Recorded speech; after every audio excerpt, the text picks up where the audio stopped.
Hello there and welcome to another Robot Wars tier list video, and this time it's one of the bigger ones. This is the fourth Wars, one of the largest series in Robot Wars history with 16 heats, and actually I believe it had 32 seeds as well. Although the competitors weren't as many, in fact I think it had the same competitor count as Series 5, which I only had 12 heats. It did have side events and all that as well. Now, Series 4 is my favourite Robot Wars series. I absolutely love this series, and I'm going to be honest, this is going to be quite tough to rank because every single robot from Series 4 is decent in their own right. Like, there's not really any, maybe like one or two that are like F tier, if that makes sense. And even if they are F tier, they're still like miles better than some of the F tiers that we've seen in the past. But nonetheless, as per usual with these rankings, if you've never seen these before, S tier is the best of the best. A tier is the second best. That's the ones which are really, really good, but they just don't hit the right mark, or at least not the S tier mark. For the much larger ones, we have B tier, which means that these robots are just good. These are really good robots. They are decent in their own right, but they're not, A or S tier. But in the middle, we have the great design, but ineffective. These are robots which look really good, but they're quite ineffective. But on the contrast, you have the effective robots which have a very poor design which just looks awful. D tier, these are the slightly not so great robots. They're not really effective, they don't really have a great design, and they're kind of and F tier is the worst of the worst. However, you also have the joke bots, and the joke bots are basically the robots which are there just for a laugh. And Series 4, I'd argue, was the first series to really start this having a laugh sort of set of robots, if that makes sense. Robots which clearly weren't there to win anything, they were just there to be entertainment. But without further ado, let's start off with 101. Now, 101, as I've said with Series 3, it's a very basic robot. It's a very basic looking robot, but a very beautiful robot. I really love the metal track design. It's a very simple robot, very simple design, and yet it was really effective. It was really good, and even in Series 4, it was still doing quite well. It was joint winner with King Buxton, or King B3 by this point, in terms of the tag team. And it did really well in its own heat. Lost to Dominator for obvious reasons. I mean, it was left with holes at the top. 101, it's not S tier, but it is A tier, in my opinion. Very good robot. Very, very, very good robot. Next up is Agrobot 2. Now, Agrobot 2 has had a bit of an improvement from Agrobot 1. Agrobot 1 was this big, very boisterous looking robot. It had a quite cool design, all things considered, very animalistic, but it wasn't too effective. It was bad either. It was very okay-ish. Agrobot 2 is interesting because I think the design is a bigger improvement from Agrobot 1.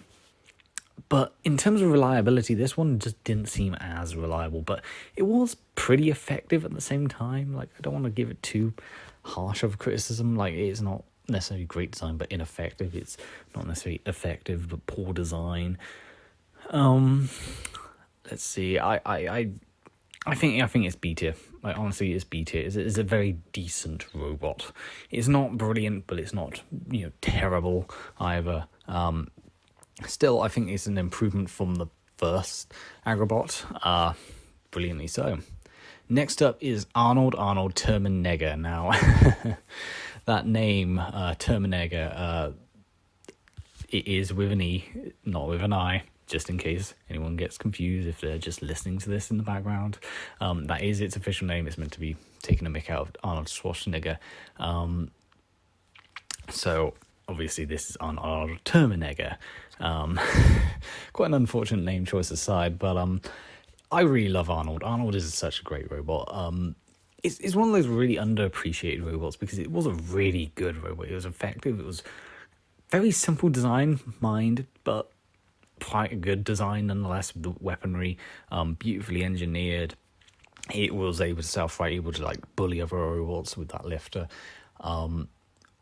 It is unfortunately in a heat where it pretty much had no way of winning. It went up against Exterminator and lost to Exterminator in round 2. Exterminator, even with a pity axe, was able to pretty much deal with Arnold quite easily, which is a shame because I think Arnold is one of those robots which really would have been brilliant to see more of.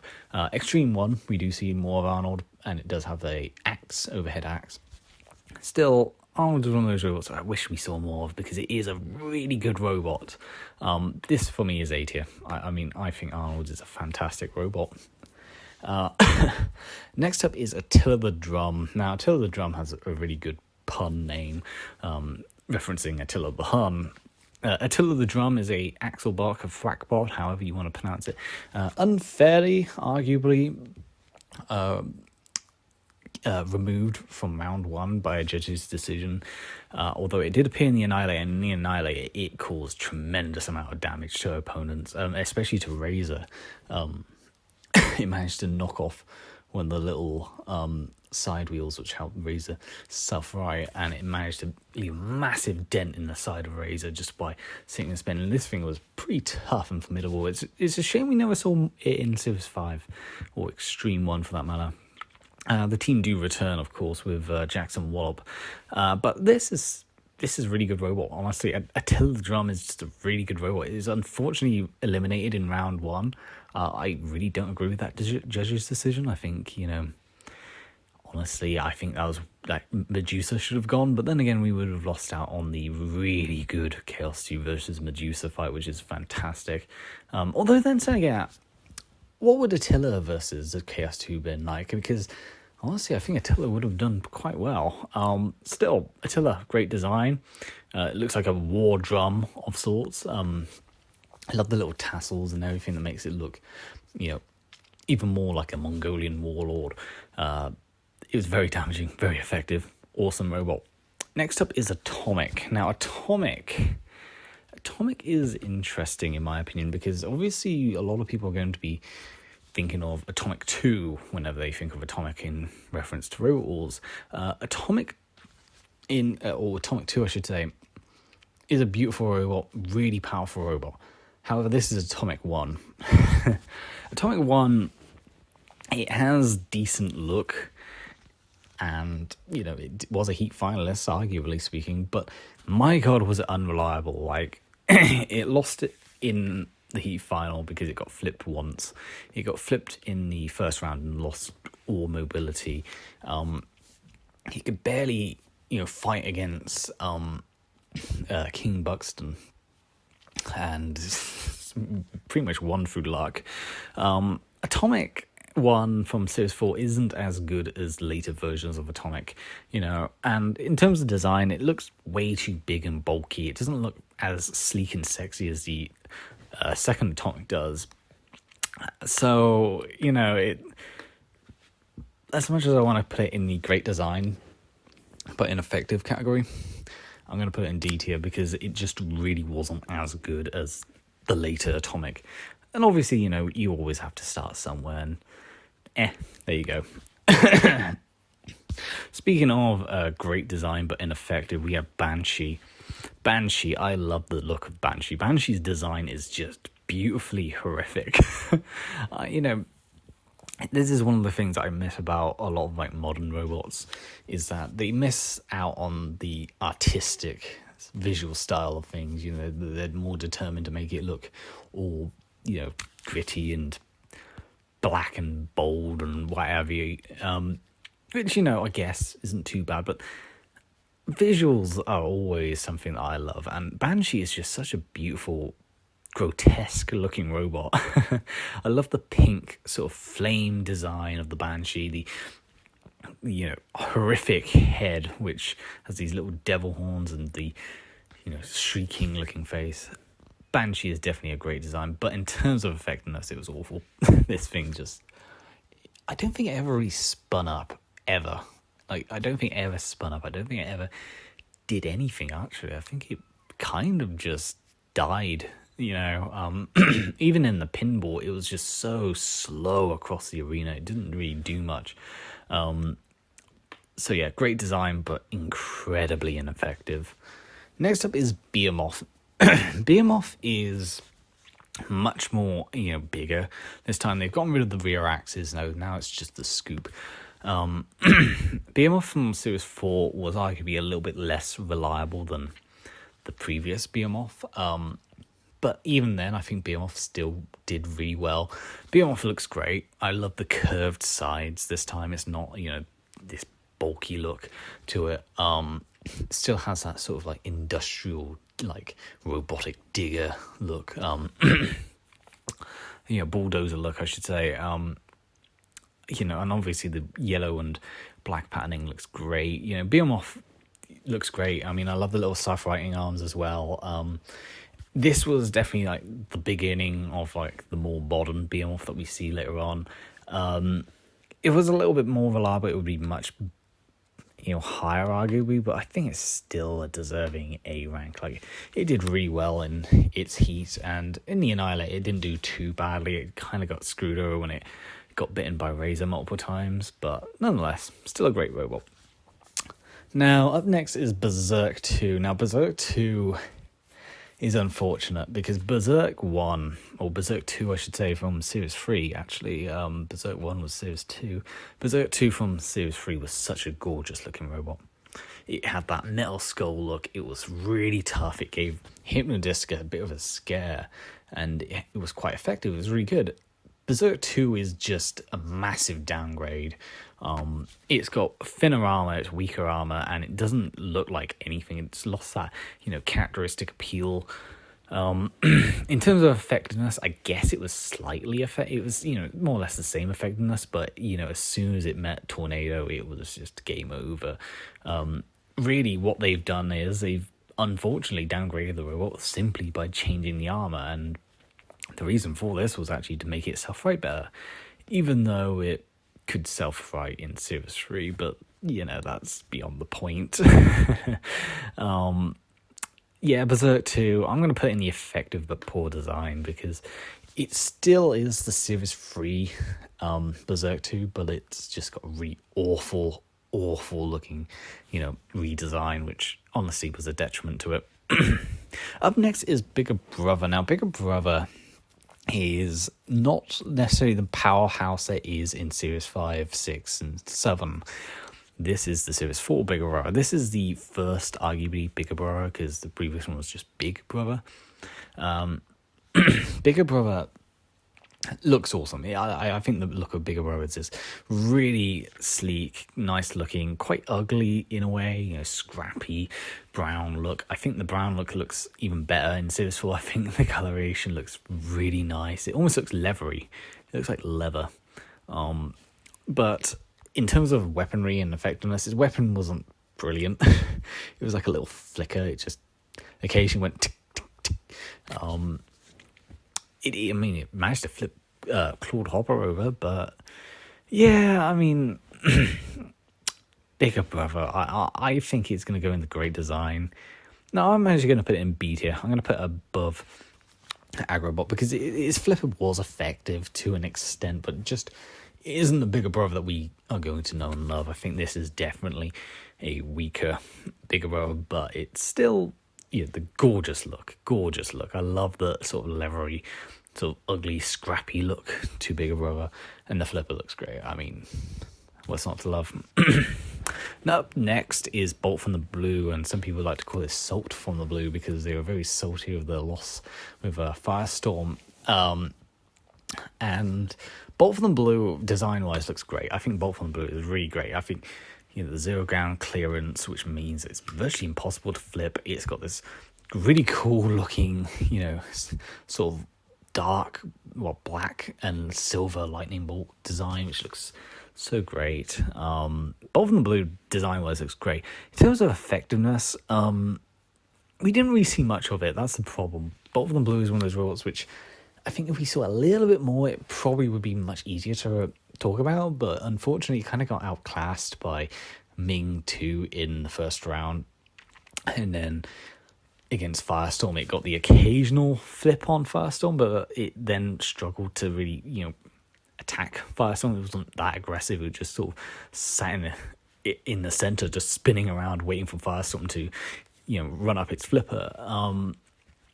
It's a shame because I think Bolt from the Blue is a good looking robot. I think if we saw a little bit more, I'd put it in the B tier, but because we didn't, Bolt from the Blue is going to go in great design but ineffective, because Something else that was worth noting is that it only had enough pressure to do 10 flips.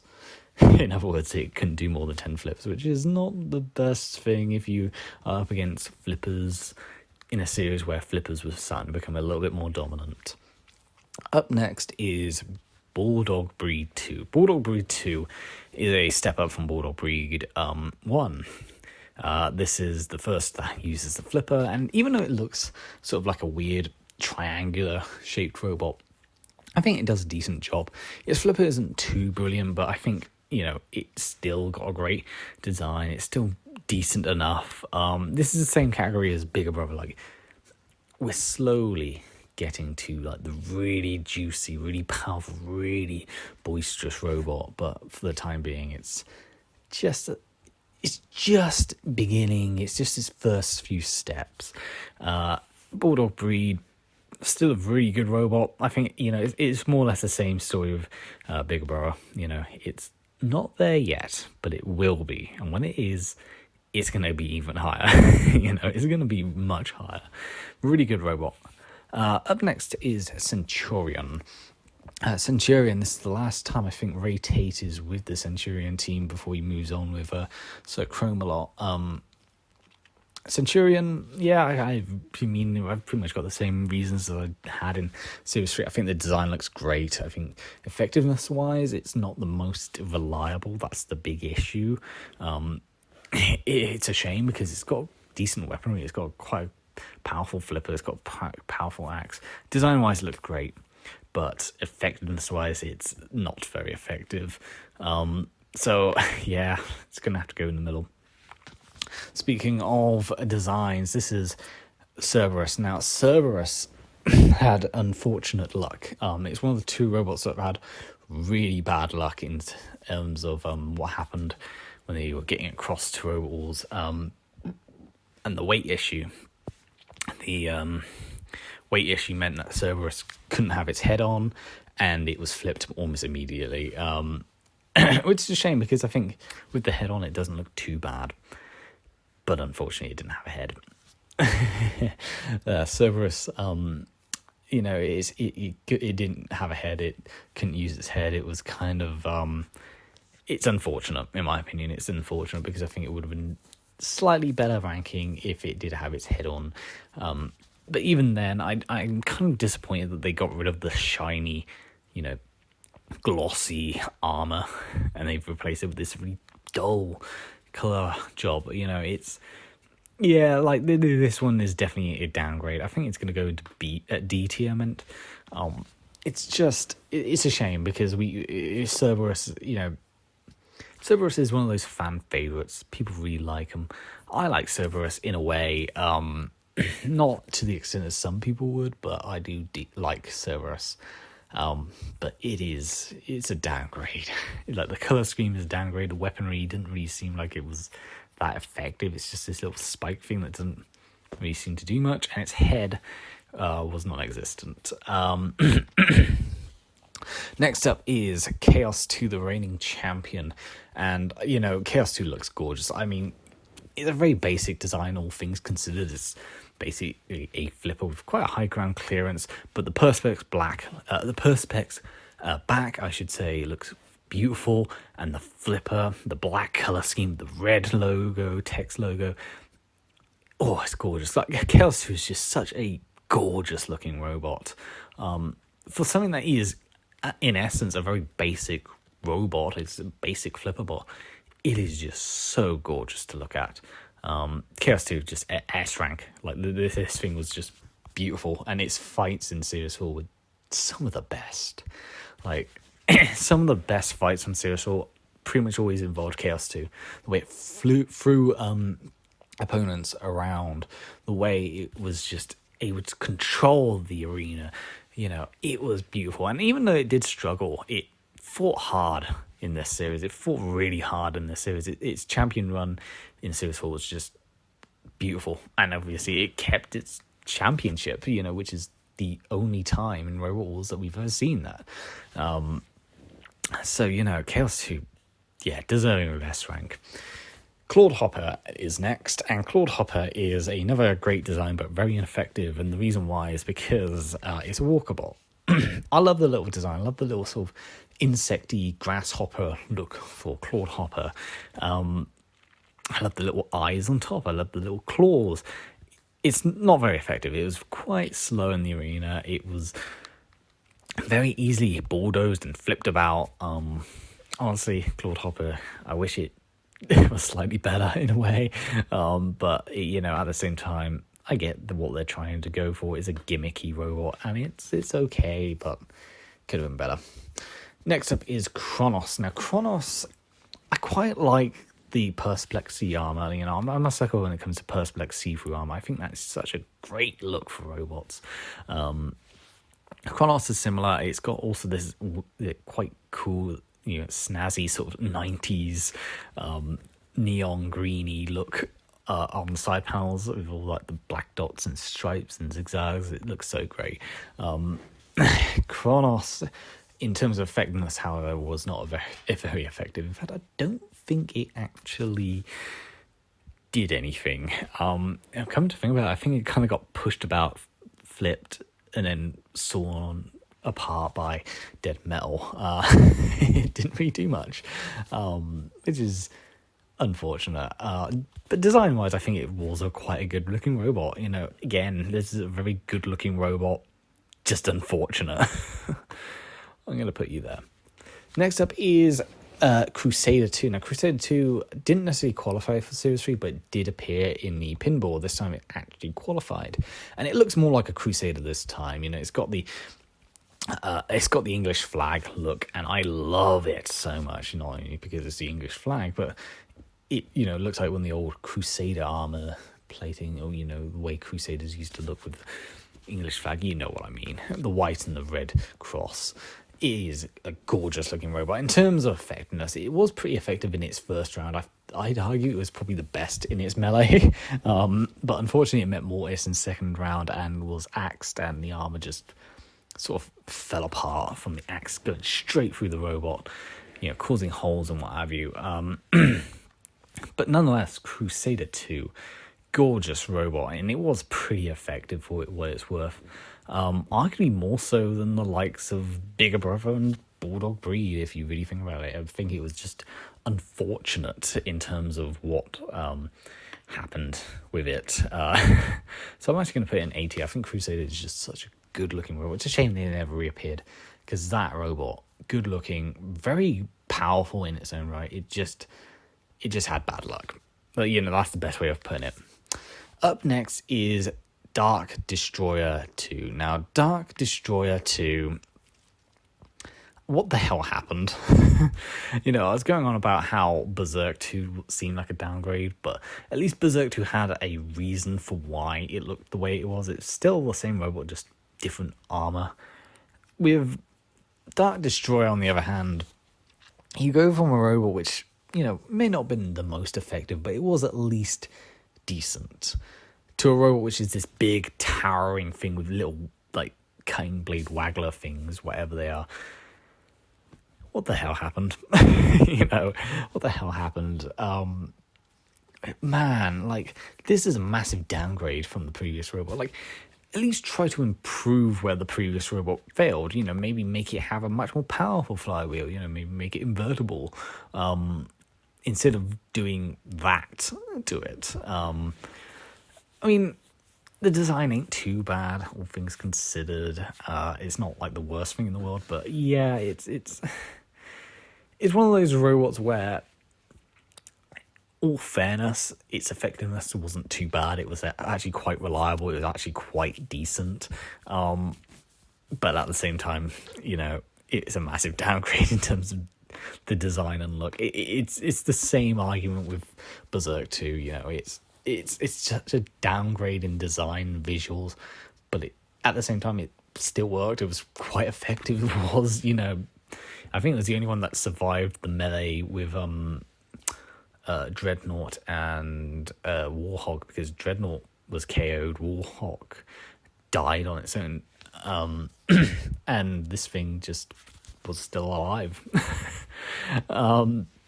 Up next is one of my favorite joke bots ever, Destructible. Destructible. I love the name, Destructible. I love the look. I love this thing so much. It's, you know, it's one of those looks that have been like ingrained into my mind for years. Destructible just, it's such a silly but fun robot. You know, this is a joke robot. You know, without a doubt, this thing is not there to win many competitions. Although saying that, Destructible in live events in the qualifiers was pretty formidable, surprisingly so. Like, even though on TV Destructible was just there for a laugh, and it got its, you know, ball pursed, I guess you could say, by Kilohertz, and, you know, in Series 5 it was flipped over. In live events in, you know, qualifiers, this thing was pretty formidable. Like in the Series 6 qualifier, for example, it fought against Dan Tomkier, Maximus, and I'm trying to remember who the Iron Ore 2. And in that melee, you know, Maximus and Iron Ore were flipped out, and it was left to fight Dan Tomkier on its own, and Dan Tomkier struggled with Destructible because it was such an awkward shape and it just kept rolling onto its wheels again. Not only that, but in a live event it managed to immobilize M2, you know, the semi-finalist from Series 7, a big blue flipper. Destructible managed to immobilize it. Like, Destructible outside of TV was pretty formidable, but on TV it just kind of it was unfortunate. It's a shame because I think Destructible is just, it is a gorgeous robot. It is such a fun, silly robot. This is just joyous. This just makes me smile looking at it. It's in the joke bots category because it's clearly there as a laugh. It's not there to be taken seriously whatsoever. This is there to be, you know, having fun, and that's all that matters. Speaking of arguable joke bots, this is Detonator. Now, Detonator we saw in Series 1, and you'd think, well, Napalm Team, surely they wouldn't go back to using a Series 1 robot that barely worked. Well, they did, and they used it primarily for the War of Independence against Frenzy. Now, truth be told, there is rumours that Frenzy was meant to have fought Hypno-Disc. However, one or two things may have happened. One, Hypno-Disc, you know, the disc got heavily damaged by Shunt in the fight against Pussycat. Two, the American teams didn't win a single fight, and they needed at least one American through in the War of Independence, you know, special. So they decided to just chuck this thing in to get destroyed by Frenzy as more or less a demonstration battle, but a fun one at that. Detonator, at the end of the day, this thing was just entered in the arena as a laugh. This is, once again, a joke bot entry. This is not to be taken seriously. This is there to be destroyed. It is there literally to be, well, detonated. Up next is Detonator. Now, Detonator is unfortunate because while Series 4 is my favourite series ever, for Detonator, this was probably their worst series ever. You know, Celebrity Special aside, where they managed to get to the final. In the main series, they just had a piss poor time. Like they lost in the first round, and they barely had the top armor on. They flipped over pretty much immediately. It was a very quick battle. In the Sumo Basho, they were pushed off in the worst time possible with about 3 seconds. They did better in the pinball though, and the pinball was really good for Detonator. Like, the pinball was genuinely really good. But yeah, design wise, Detonator looks great. I love the look of Detonator, and this is one of my favorite official images, which you might be able to see on screen. Even though the official image looks like it's this triangular wedge, it's actually not. It's actually quite a circular robot. They managed to make it look much more wider than the Series 3 version. The Series 3 version was more triangular wedge. This one's more circular in appearance. But that doesn't take away from its design. The design is great. Effectiveness-wise, though, however, is where it kind of falls flat. The Series 3 one was pretty effective. Its flipper blade was pretty decent. Mind you, it might be because of the time. But Series 4, I don't think the flipper ever got used ever. Even when it was working properly in the Celebrity Special, its flipper didn't seem to work that well. It was more like a ram, a ramming spike, which is a shame because I think this design for Detonator is really good looking. I love the look of it. Detonator is great design. This is probably this is one of the most unfortunate cases of like bad luck, but they will have good luck next time in Series 5 and Extreme 1. But yeah, it's a shame because I think this is such a good looking Detonator as well. Next up is Disco Inferno. Now, Disco Inferno is unfortunate because we know from Extreme 1, Series 6, actually not really Series 7, but from the other series, this thing is powerful. This thing is a very deadly spinner.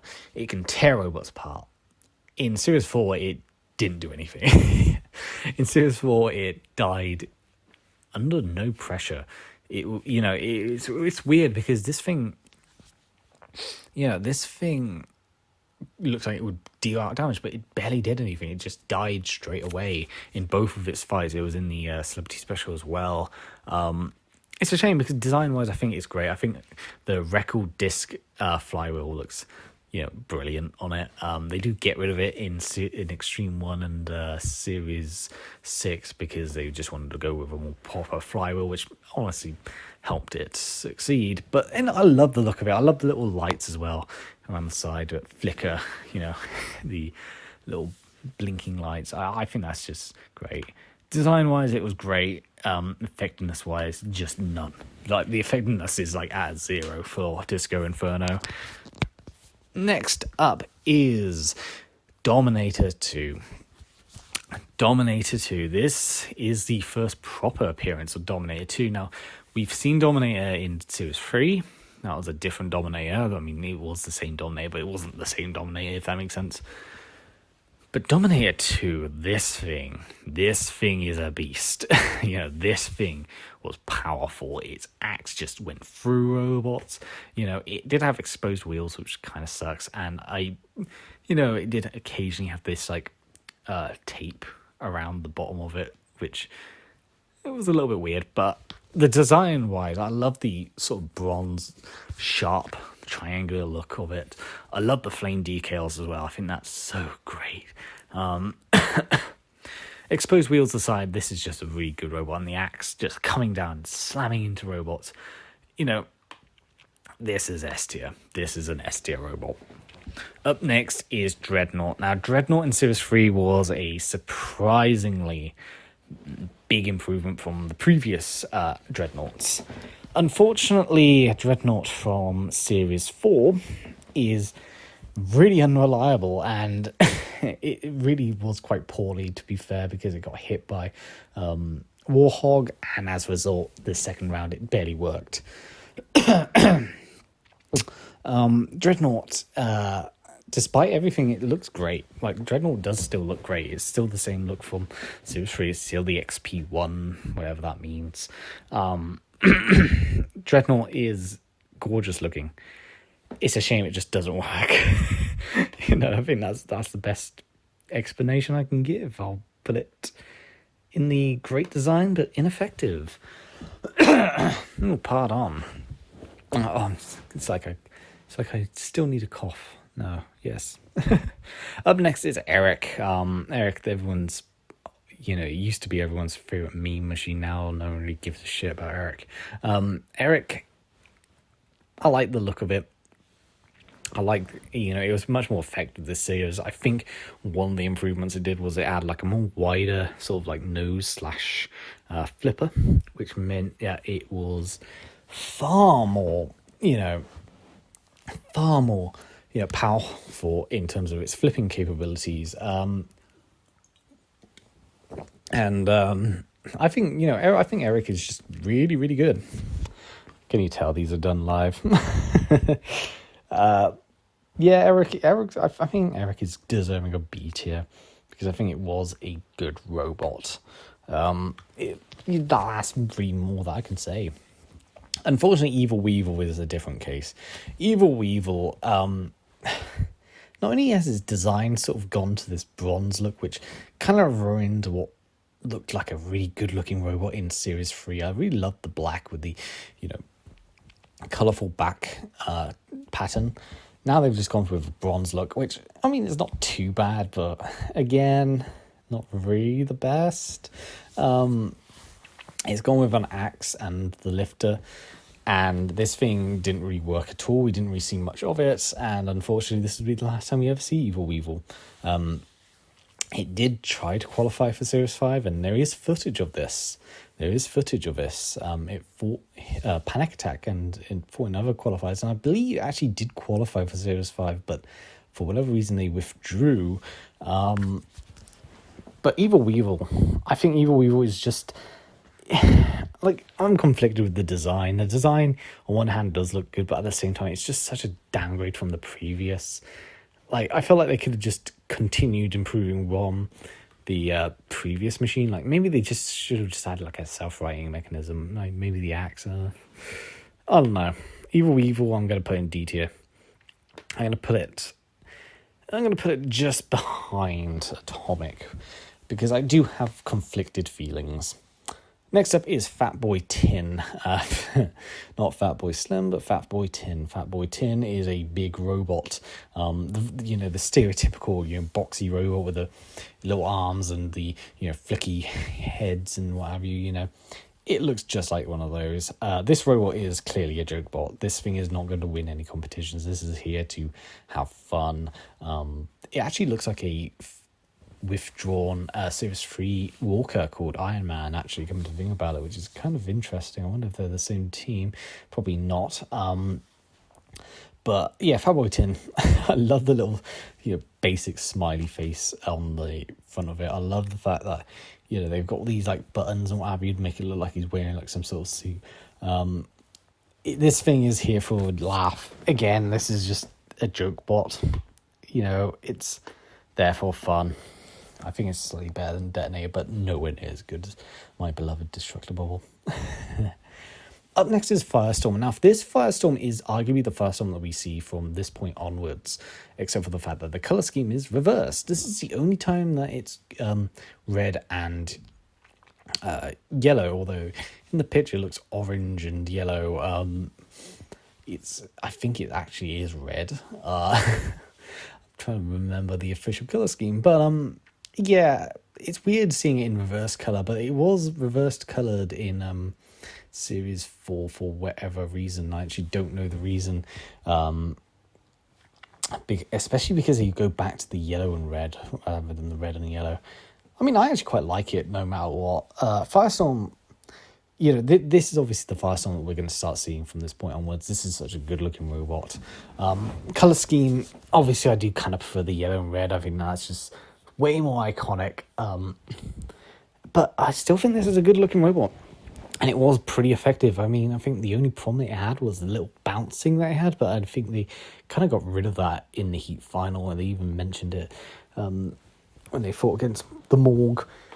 Yeah, A tier. S tier, I meant.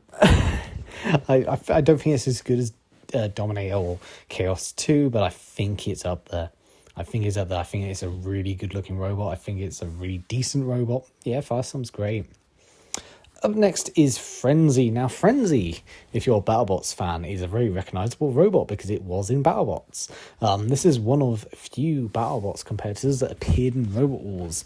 Arguably, the War of Independence was the closest we ever got to a BattleBots versus Robot Wars competition. And Frenzy was the best, the American machines. Its axe was so deadly, it just spattered opponents, and it was so, frenzied with its attacks. I love the yellow dome design. I love the, the silvery checkerboard pattern sides, the overly long hammer, the meat tenderizer end, and the spiked end. It looked so good. Frenzy just is such a great looking robot, and it's such an effective robot as well. This thing was just really good. It didn't self-fight in its final battle because it was kind of bullied by Mortis, and Mortis just destroyed Frenzy. It's a shame we never got the MTV special. It's a shame we never will see it. We haven't seen it as of recording this, because I think it would be interesting to see what Frenzy was like there. I know apparently lost its hammer against Mauler. It got battered around the front. You can actually see the damage on the front of Frenzy during the War of Independence from Mauler. And yeah, like, Frenzy is great. Like, it's funny because I actually do prefer the Frenzy design that we see later on in BattleBots, the black with the see-through sort of yellowed grid pattern, which I think is much better. But this is still a really good looking design. This is in my opinion a S tier robot. I'm actually gonna put it just at the bottom. Up next is Gemini, the clusterbot, the first ever clusterbot in Robot Wars, and it just looks good. I mean, I think Gemini looks great. I love the black look for it. It's sort of like the alternate version of Chaos 2 in a way. I love the fact that these two can flip robots, one helping the other and flip them out like that. They did that with the creature, which is such a great fight. What I also like is, because this is Ming's successor, not Ming, Mace's successor, you still have the Mace look for it. Like, you still got the stripes across, like, the edge of the flipper, just like Mace had. And it still has, like, the Mace style flipper, the flipping arm, as opposed to, a proper full pressure flipper, wide bladed, if that makes sense. So I like that they still continue, like, the Mace legacy with Gemini. Gemini, gorgeous robot, great name. It was slightly unreliable in the sense that it was easy to take one out and it would just die if it was, like, on its back slightly. But nonetheless, I think this is an S tier. Again, another really good S tier robot. I'm actually going to put it second because I think it is that good. I love it so much. I think it was a very good robot. I think Series 4 did a really great job at showing how good this robot was.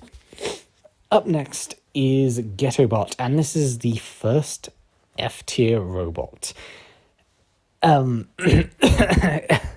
Ghettobot is a robot that is literally just a wedge on both sides. It's like a poor man's La Machine. It was slow, it was wide, it didn't really do anything. I mean, it managed to uproot, Mortis, but Mortis sort of did that on its own by driving up the ramp by accident. But it was so slow and so pathetic. I'm like, I don't really care for it. Like, honestly, in its design, it's a very ugly looking design. I like that it's got this angry face on the side of it, I guess. But yeah, it's such an uninspired, such a boring, such a dull robot. They could have chosen a much better American machine. Why didn't they get, like, I don't know, why didn't they bring in Mauler or the Modular, which were on set? That would have been much better, in my opinion. Would have been way better. Up next is Gravedigger. Gravedigger, this is probably my least favourite Gravedigger, and the reason why is because of the weapon. It's literally because of the weapon. Like, Series 5.1 improves it with Big Axe. Series 3, looks like a coffin. Series 4, it has that cool pattern on the front to give it credit where credit is due. But the weapon is just this weird, like, it's weird looking. It's like it wants to be a flipper, but it then has that weird thing on the back to try and, like, I guess, flip robots from the back as well. But it just, I don't understand that at all. I don't like it. And in terms of reliability, this Gravedigger just wasn't that reliable. It kind of broke down very quickly compared to its previous Gravedigger, which was arguably much better than this one. This was a slight downgrade. So yeah, I'm going to put it in D. It's going to go in D, but I'm going to put it at the top of D because I do still think the painting on the front looks great, but the weapon and everything else just didn't really work out. Next up is Hammer and Tong. Now, Hammer and Tong, usually I'm a sucker when it comes to see-through robots, when it comes to Perspex armor. I really do like that a lot. Hammer and Tong might be one of the exceptions because this thing was slow.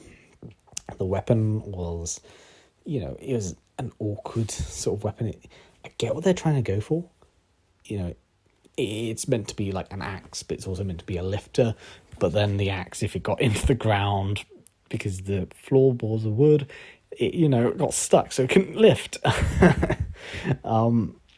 And this thing was just so slow and so unreliable. Like, yeah, this is another F tier. Like, this is actually genuinely another F tier. It's slightly higher than Ghetto Bolt, but it is, in my opinion, just one of the worst ones here.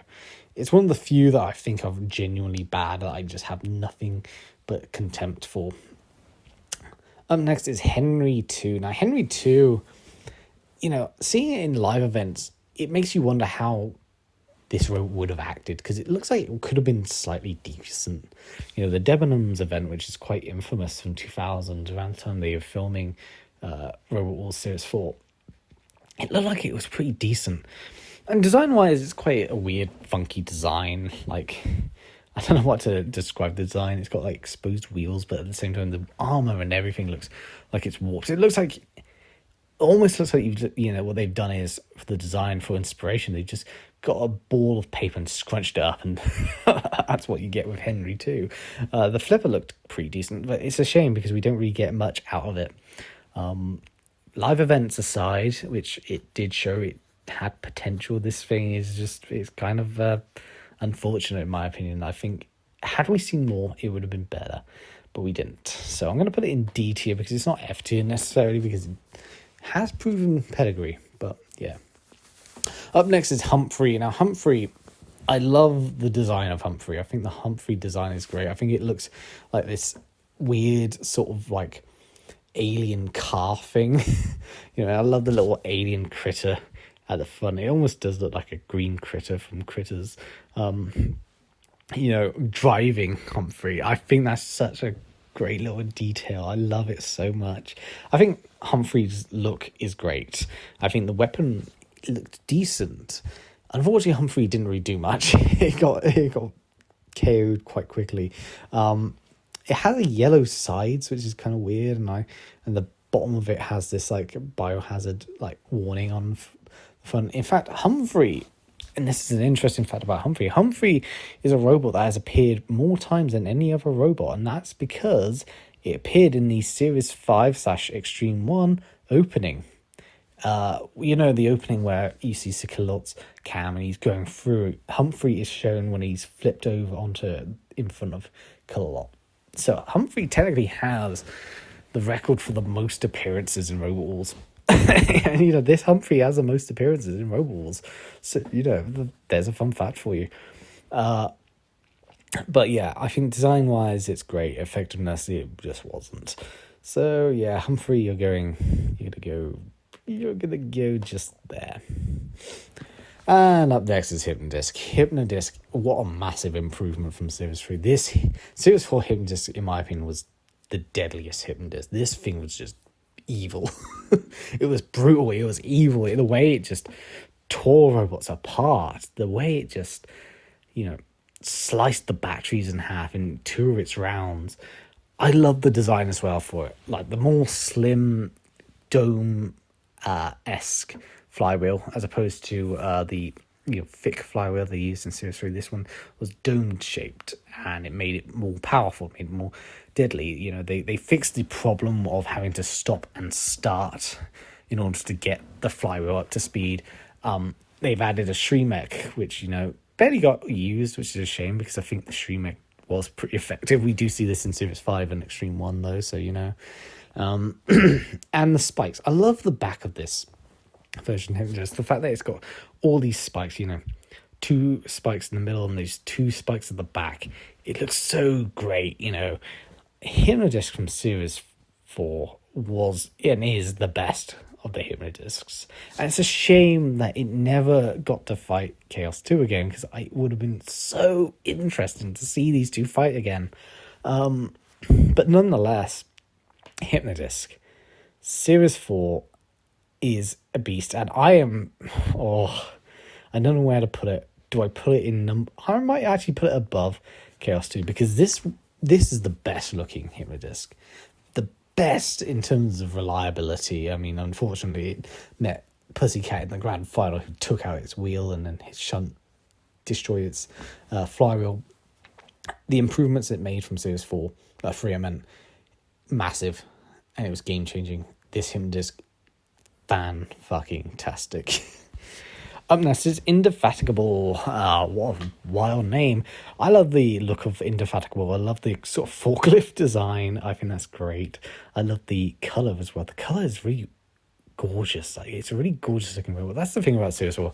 There's a lot of robots which are just outright gorgeous looking, you know. And in Indefatigable's case, this is a gorgeous looking robot, but it was flipped over immediately and then chucked out the arena. So we didn't really get much to see of it. I don't think it would have done very well. I think this is definitely one of those sacrificial champion robots. You know, the robots that are put in the arena with the champion, the reigning champion is just there to die so the champion can progress through. Still, I like the look of Indefatigable. I think it's a very gorgeous looking robot. It's going to go in great design, but ineffective. Up next is Invertebrate. Now, Invertebrate is interesting because Invertebrate was this is its last series, and yet despite this, it appeared quite a bit in Series 4. You know, it appeared in the tag team, it appeared here. It's got the funky looking like lifter claw thing at the back, and it's got the bludgeon at the front. Invertebrate is an interesting robot. Like, that's the thing, it's an interesting robot, but it wasn't very effective. It didn't seem very good in terms of combat effectiveness. Like, I feel like this is a Series 3 gimmick robot that has somehow, you know, gone into Series 4 and didn't really improve that much. But I'll give it credit where credit due. The design is interesting. The design is interesting, but it's just, yeah, it's just not there. Up next is Iron Ore. Iron Ore from Series 4, the first Iron Ore. Now, Iron Ore from Series 4 did quite well, all things considered. It got to the second round in the main championship, and it got to the second round in the Celebrity Special. I think it got to the second round.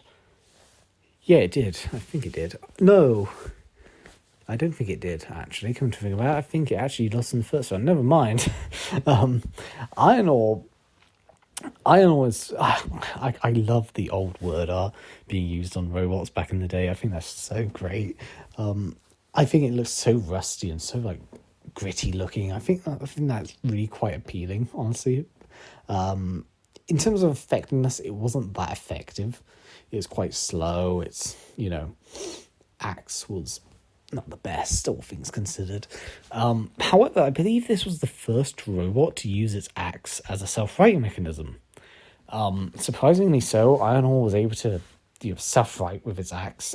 And yeah, I mean, credit where credit's due. Iron Ore pioneered that. That said, I'm going to put it in D tier, because whilst I do like Iron Ore, I am kind of one of those people that defends Iron Ore quite a bit, I do think that it wasn't too effective, all things considered. It was quite slow. Its axe was not the best, and although it did pioneer the whole using an axe to self-fight, which I never really understood why robots never bothered to do that before, coming to think about it. Like, my god, Killertron could have saved itself so many times. I do think it's good, though. Up next is Judge Shred 2. Now, Judge Shred 2 is... It almost looks like, you know, one of those old-fashioned, you know, cans of, like, sardines. That's a big robot. It's kind of a weird design, all things considered. I mean, its flipper was quite good, and it was an effective-looking robot. Design-wise, it's very weird. Design-wise, I'm not a huge fan. I think the next Judge Shred, which is Judge Shred 2.5 and / Judge Shred 3, is just so much better looking. I like the more round shape. But Judge Shred 2, I mean... effectiveness-wise, it was pretty good. It wasn't the best, but it wasn't dreadful. But its design is not the prettiest. I'm going to put it right in the effective but poor design. I'm going to put it just below Berserk 2, because I think Berserk 2 is slightly better looking. Up next is Caterkiller. Now, it is Caterkiller. Yeah, I'm trying to remember the names. I always... because there's another robot called Killer Cat, but I think that's the Series 7 one. I hope I've got it right. Caterkiller. I'm a sucker when it comes to see-through robots, and I do quite like the look of Caterpillar. But in terms of effectiveness, this robot was not very effective. It was very slow. It got bulldozed straight away by a tornado and flipped over. It didn't really do much. It couldn't self-right with its lifter. And its lifter looked slow as well. That's another thing. So glad they improved it with Cat 3. But nonetheless, Caterpillar, design-wise, I think its design is okay. In effectiveness, yeah, it's very ineffective. I think that's the best response I can give to Caterpillar. I actually don't hate its design. I think its design looks okay-ish. Up next is Kilohertz. Kilohertz, by this point was doing really well in BattleBots, but in terms of Robot Wars, it wasn't doing the best. However, Series 4 was a bit of a game changer for Kilohertz, because Kilohertz did really well. It might have got to the second round in the main championship, but in the Annihilator, it was like, I believe it was the third robot. It came third in the Annihilator, I should say. This robot was really good. I think, the luck started to come about with Team Hertz. And, while this is Kilohertz's final appearance before we see Terahertz, Kilohertz was still really good. I think the design looks great. I think, everything about Kilohertz is just really good. I think Kilohertz definitely improved itself massively. It got bullied quite a lot, but I think it did well. I'm going to put it in A tier because I think it was just such a great improvement. Meanwhile, we've got Killertron. This is its final championship appearance. It isn't its final appearance, but its final appearance in a championship. Killertron, I love the look of Killertron. I've always loved the pink look of Killertron. I quite like the design they've done with the axe. The axe isn't just a straightforward peck axe. They've got this weird yellowy pink stuff all across the axe, which looks pretty cool, things considered. I love how they've made the spikes much more spikier, and I love the little scoop they've added. The scoop is really great. Design wise, this is a really good looking Killertron. Killertron, effectiveness wise, it was outdated by this point. Now that's the unfortunate reality of Killertron. Killertron may be just a gorgeous robot, but in terms of effectiveness, it was outdated by this point. It was still able to do decently in fights. It's still able to deliver axe blows. It was still able to use its scoop to scoop under and push opponents. But yeah, Killertron, I'm going to put it in B tier because I think Killertron wasn't dreadful. I think it was still a good robot to an extent, but this was definitely the moment where it was clearly outdated. It was definitely the moment where, yeah, you can see why they didn't come back. Although they did try, technically speaking, and they did appear in Extreme 1, which would be their final on-screen appearance. It's a shame because I really like Killertron. Killertron is gorgeous. I love the pink. I really do. I love it. Up next is King B3. King B3 is the first of the King Buxton machines to have the gorgeous see-through perspex armor and the blue sides. Although it's a little bit more silvery in this one, it does have blue on it. The blue and silver with the orange lifting forks, which is sort of iconic now with King Buxton, but this was the first time it actually had that combination. And all things considered, it did decently. It won the tag team alongside 101. It was a pretty brutal machine. It was unfortunate in its loss against Atomic. It broke down suddenly, despite doing a really good job and actually arguably beating Atomic. King Buxton, or King B3, keep calling it King Buxton. King B3 is a very good robot, honestly. It's just a very good robot. It's unfortunate. It's a very unfortunate robot at the same time. I'm going to just put it there because subjectively speaking, I am more of a Killertron fan than a King B fan. Up next is Nightmare. I love Nightmare. I love the look of Nightmare. I love the little patterns it's got. It's got the skull at the top. It's got the lightning bolt. It's got this fortress castle on the side. I think that's great. The color scheme, it's such a gorgeous robot. The design as well, is great. I love the fact that if this robot gets flipped over, it's got this shrieking like person on it. It looks so good. Nightmare is just, oh, it's slow though. That's the problem. It was a very slow robot, and its flipper wasn't the most powerful, all things considered. That said, Nightmare just, yeah, Nightmare rocks. Nightmare rocks a lot. Again, B tier, I'm going to say... Actually, no, I'm actually going to put it in A tier. I'm going to put it in A tier just behind Kilohertz. I think it's a really good robot. Chronic the Wedgehog. Chronic the Wedgehog failed to qualify in Series 3, and it actually had a design which is very similar to the actual Sonic the Hedgehog, whereas Chronic doesn't really have that Sonic resemblance. But that's not to say that Chronic isn't resembling some sort of mechanical hedgehog. I mean, it's blue, and it's got spikes. Chronic, design-wise, it's weird because it's like it's big, bulky robot, and it has a flipper, but the flipper is facing like at an angle, not necessarily at a sloped angle, but it's facing upwards, so it doesn't look like it can actually, get a flip in. I mean, it does have a little blade at the front, at the bottom, and yeah, Chronic. I don't know. Chronic is a bit awkward because, I mean, it was effective. It was decent. I just think it just looked a bit too bulky, honestly.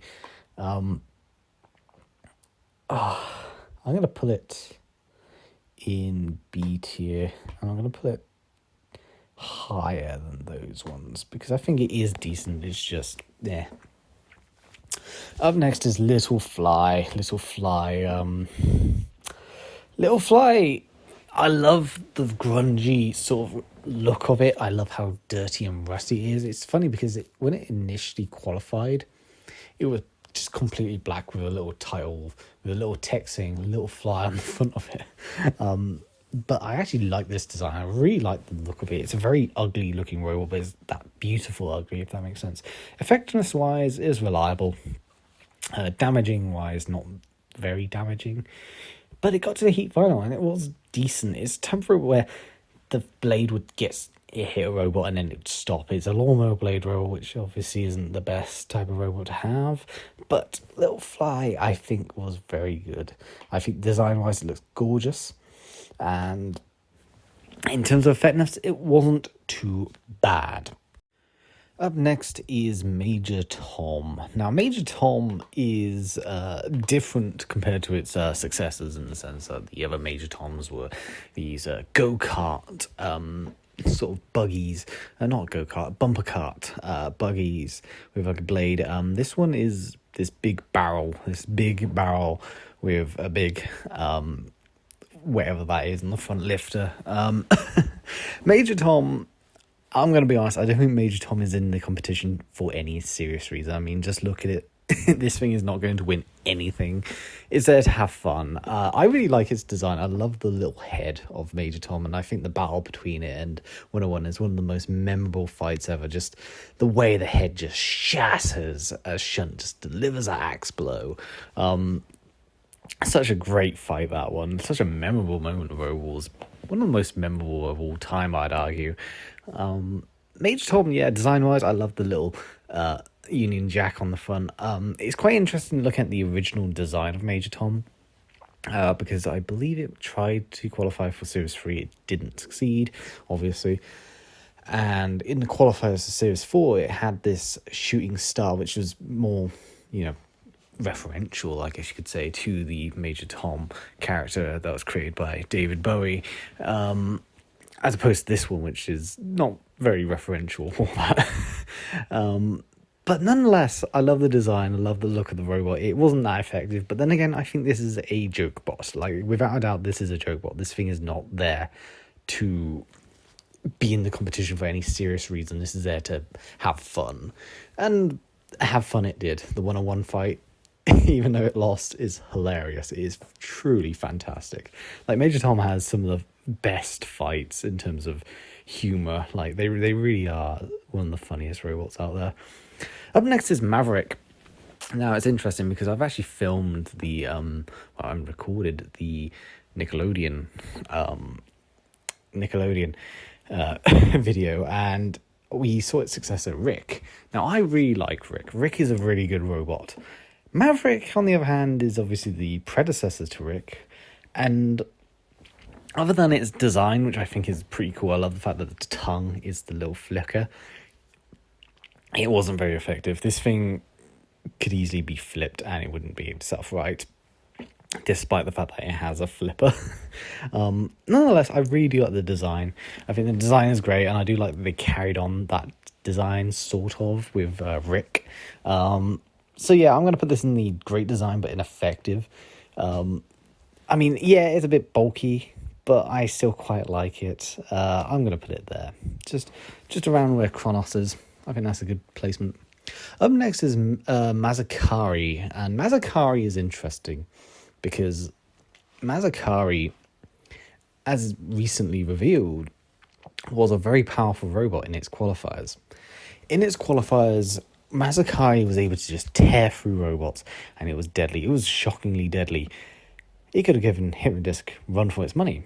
However, what we see on screen in the Fourth Wars, we see a very piss poor robot. A robot that has this paper thin blade, doesn't seem to be that effective, very slow, easily bulldozed around by Mortis. As a result, Masakari sucked. Which is a real shame, because when you hear what it was like in the qualifiers, you start to wonder, like, why was it so terrible in the main series? Well, it turns out they actually, quote unquote, put upgrades, which weren't really upgrades, they were more degrades, to Masakari, which affected its performance in the main series. As a result, the flywheel wasn't spinning up as good. Its batteries just were as effective, basically. And it's a real shame, because design-wise, I think Masakari does look quite cool. I like the wheels. I like the way the wheels look. I like the design overall. This is sort of like the early days of the invertible flywheel, the invertible spinner. And you can definitely tell that Hypno-Disc is starting to inspire these robots to be a bit more dangerous, a bit more, deadly. Overall, Masakari is a great design, but it was unfortunately very ineffective in its series. And I'm not going to count the qualifiers, because unfortunately the qualifiers we didn't see much of. I'm going to put it right above Caterpillar. Again, great design, but ineffective. Up next is Medusa 2000. Medusa 2000 has the really fantastic fight against Chaos 2. It lost, obviously, but the fight against Chaos 2 is wonderful, especially the way the wheels get crushed by Sergeant Bash. Oh, I love Serious 4 so much. But Medusa 2000 is a really decent looking robot, honestly, and it was a pretty decent robot overall.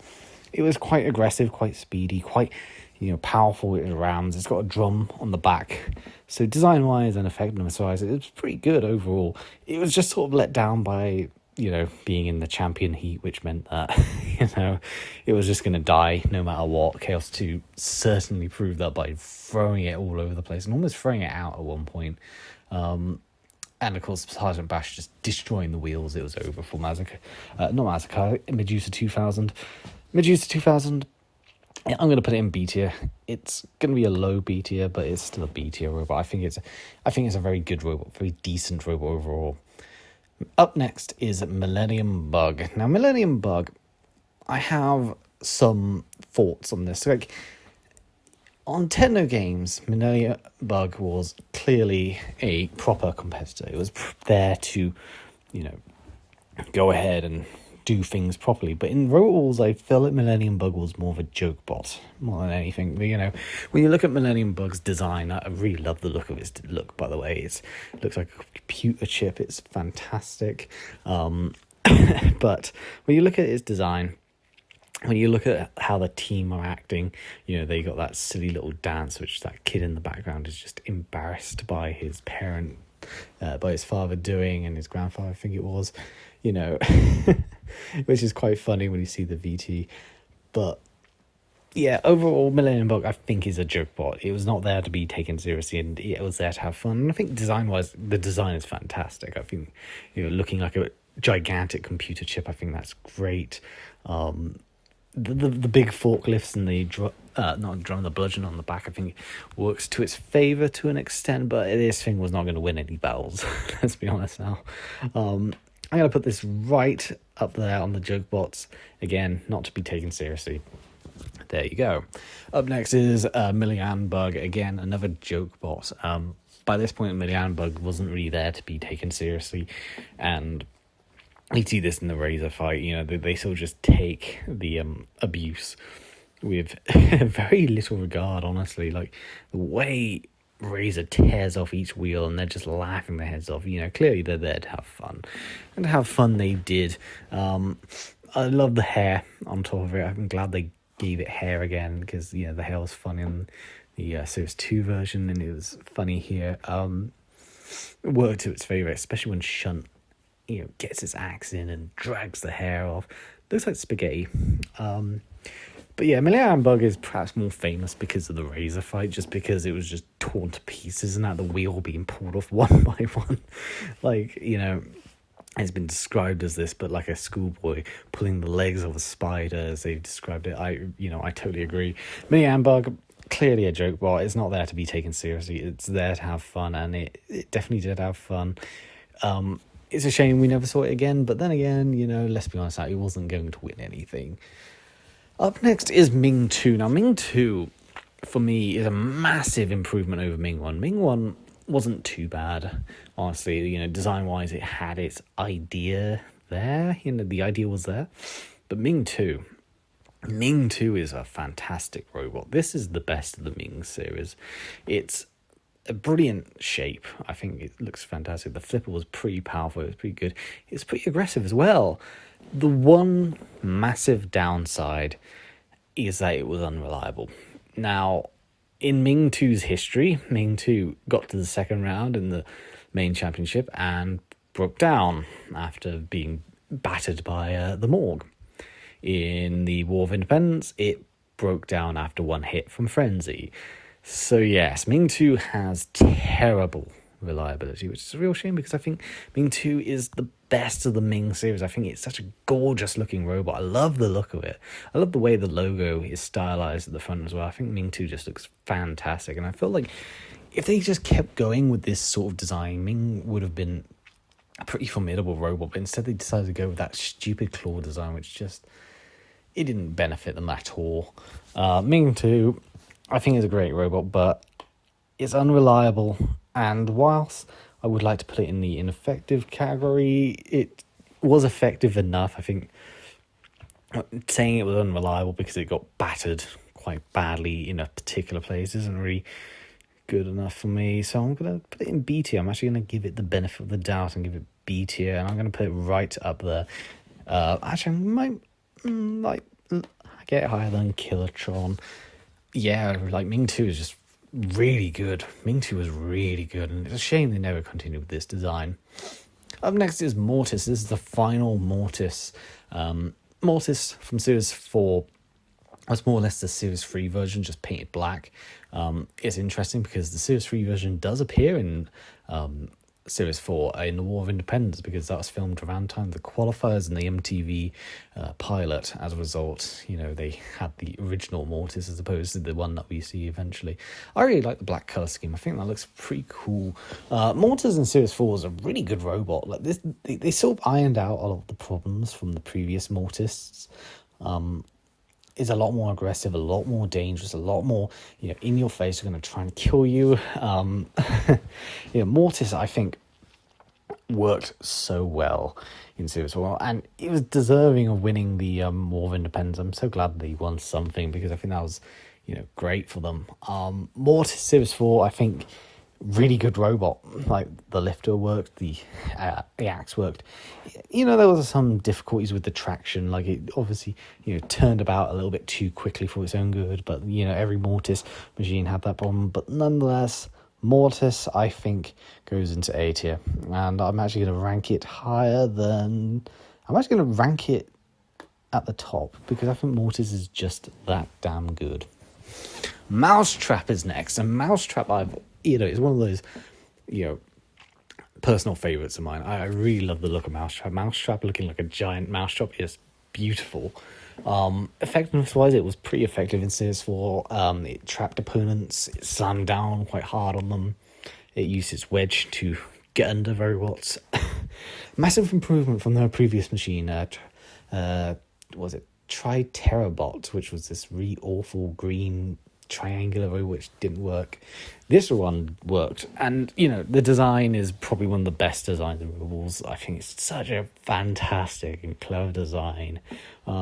Mousetrap, fantastic robot in my opinion, really good. Was pretty effective as well. I mean, it lost to Stinger in the semi-finals, but Stinger was much better than that.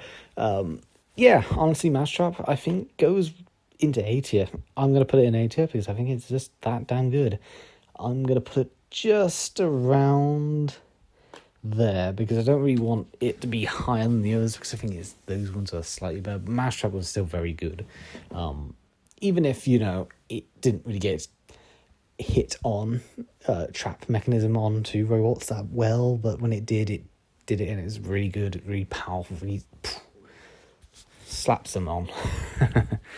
Oblivion 2 is next. Now, this is the final of the Oblivion machines. And it's probably the one that lasted the shortest because it basically got run over, and that's how it got immobilized. That's how it died.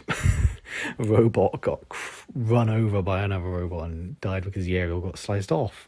I really like the look of Oblivion 2. Like, I'll give it that. The look of it is pretty cool. I think that blue, that see-through blue, just looks so lush. Like, there's quite a lot of robots in Series 4 that went with that look, and I think that was such a beautiful look for the robots. But in terms of effectiveness, zero. Just zero. I mean, if your robot is quite slow and can die from another robot going on top of it, yeah, your robot's not very good.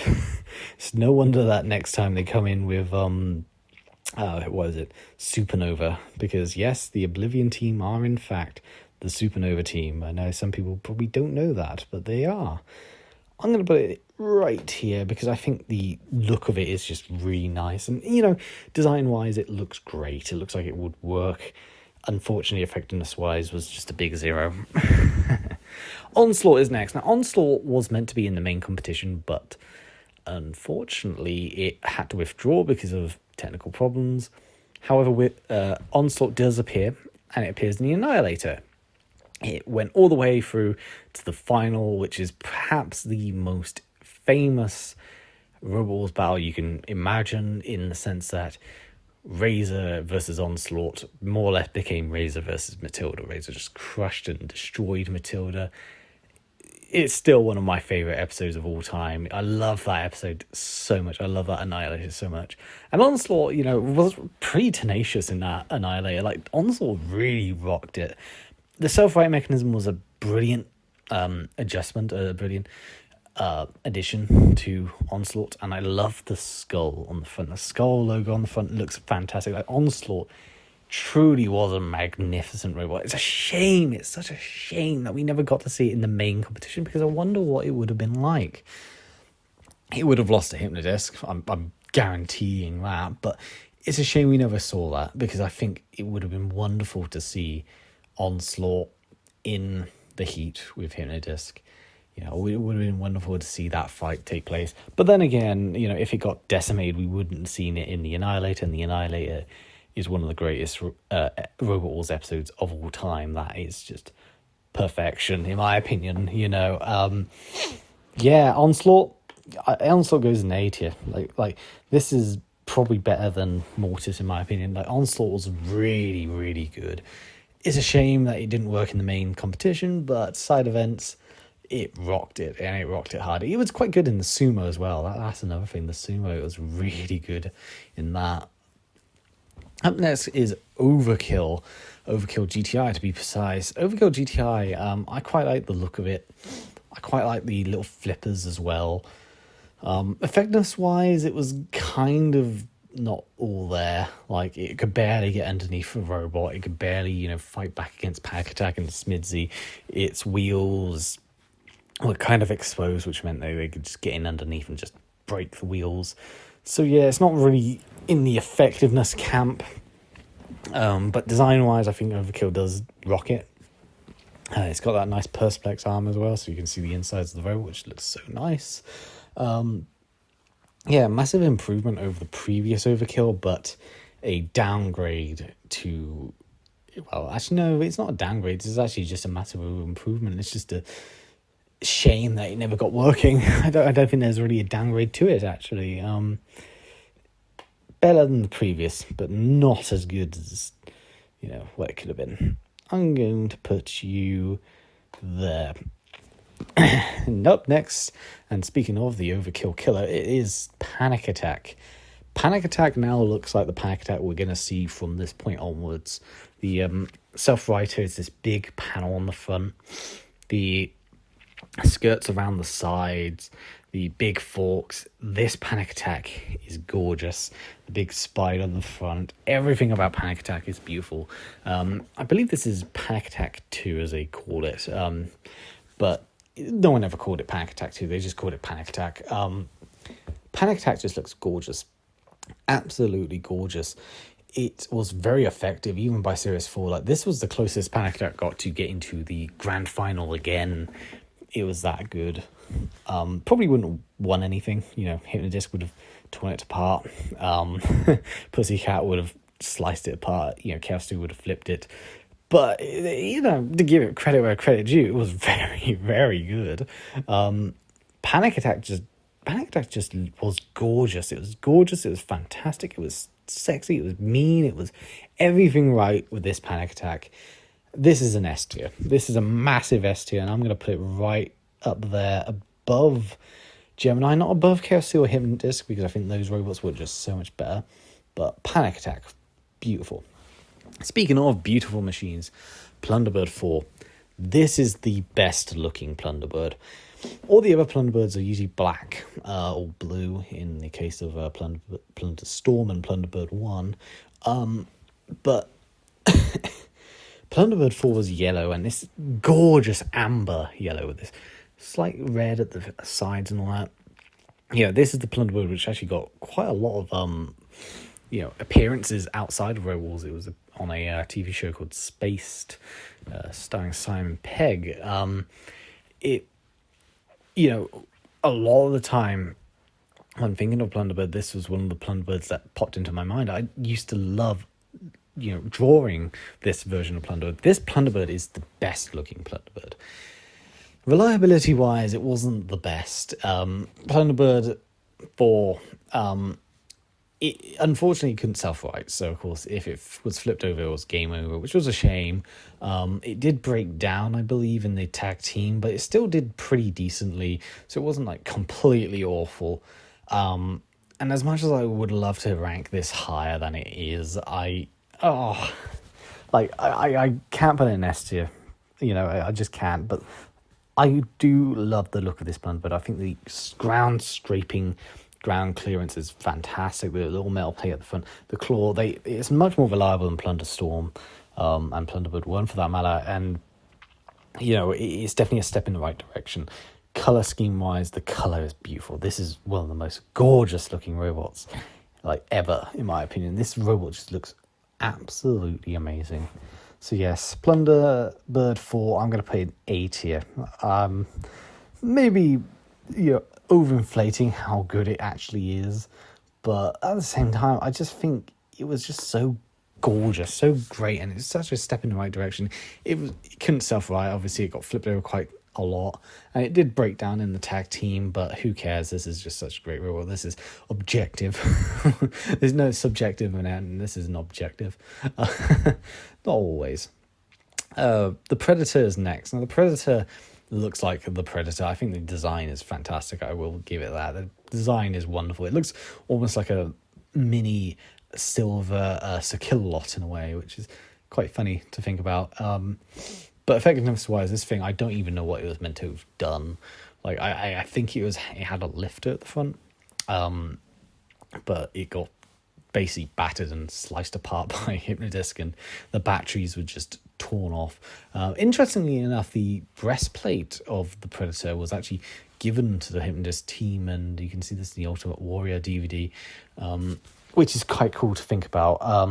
I love the fact that as it's moving along, the like predator mouth, the chittering like happens. I think that's quite funny.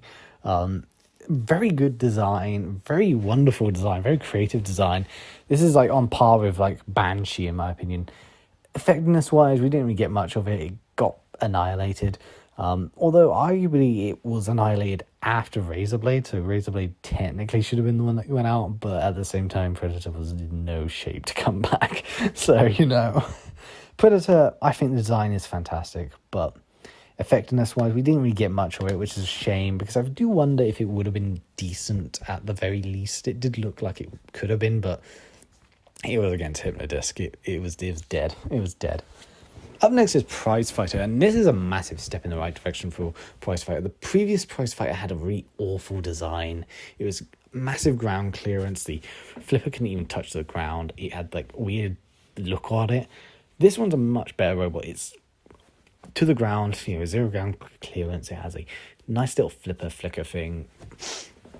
And I think it just looks great. I mean, the Perspex armor, once again, I'm a sucker for that. The big Spitfire logo on the front looks wonderful. Like, Prize Fighter looks great. And unfortunately for Prize Fighter, it was basically bullied by the house robots in the CPZ for its melee and was basically battered, beaten, and as a result was eliminated from the melee because it was considered immobilized, I believe, which is a shame because I feel like this Prize Fighter probably could have done decently in another heat against much better or easier, I guess you could say, opponents.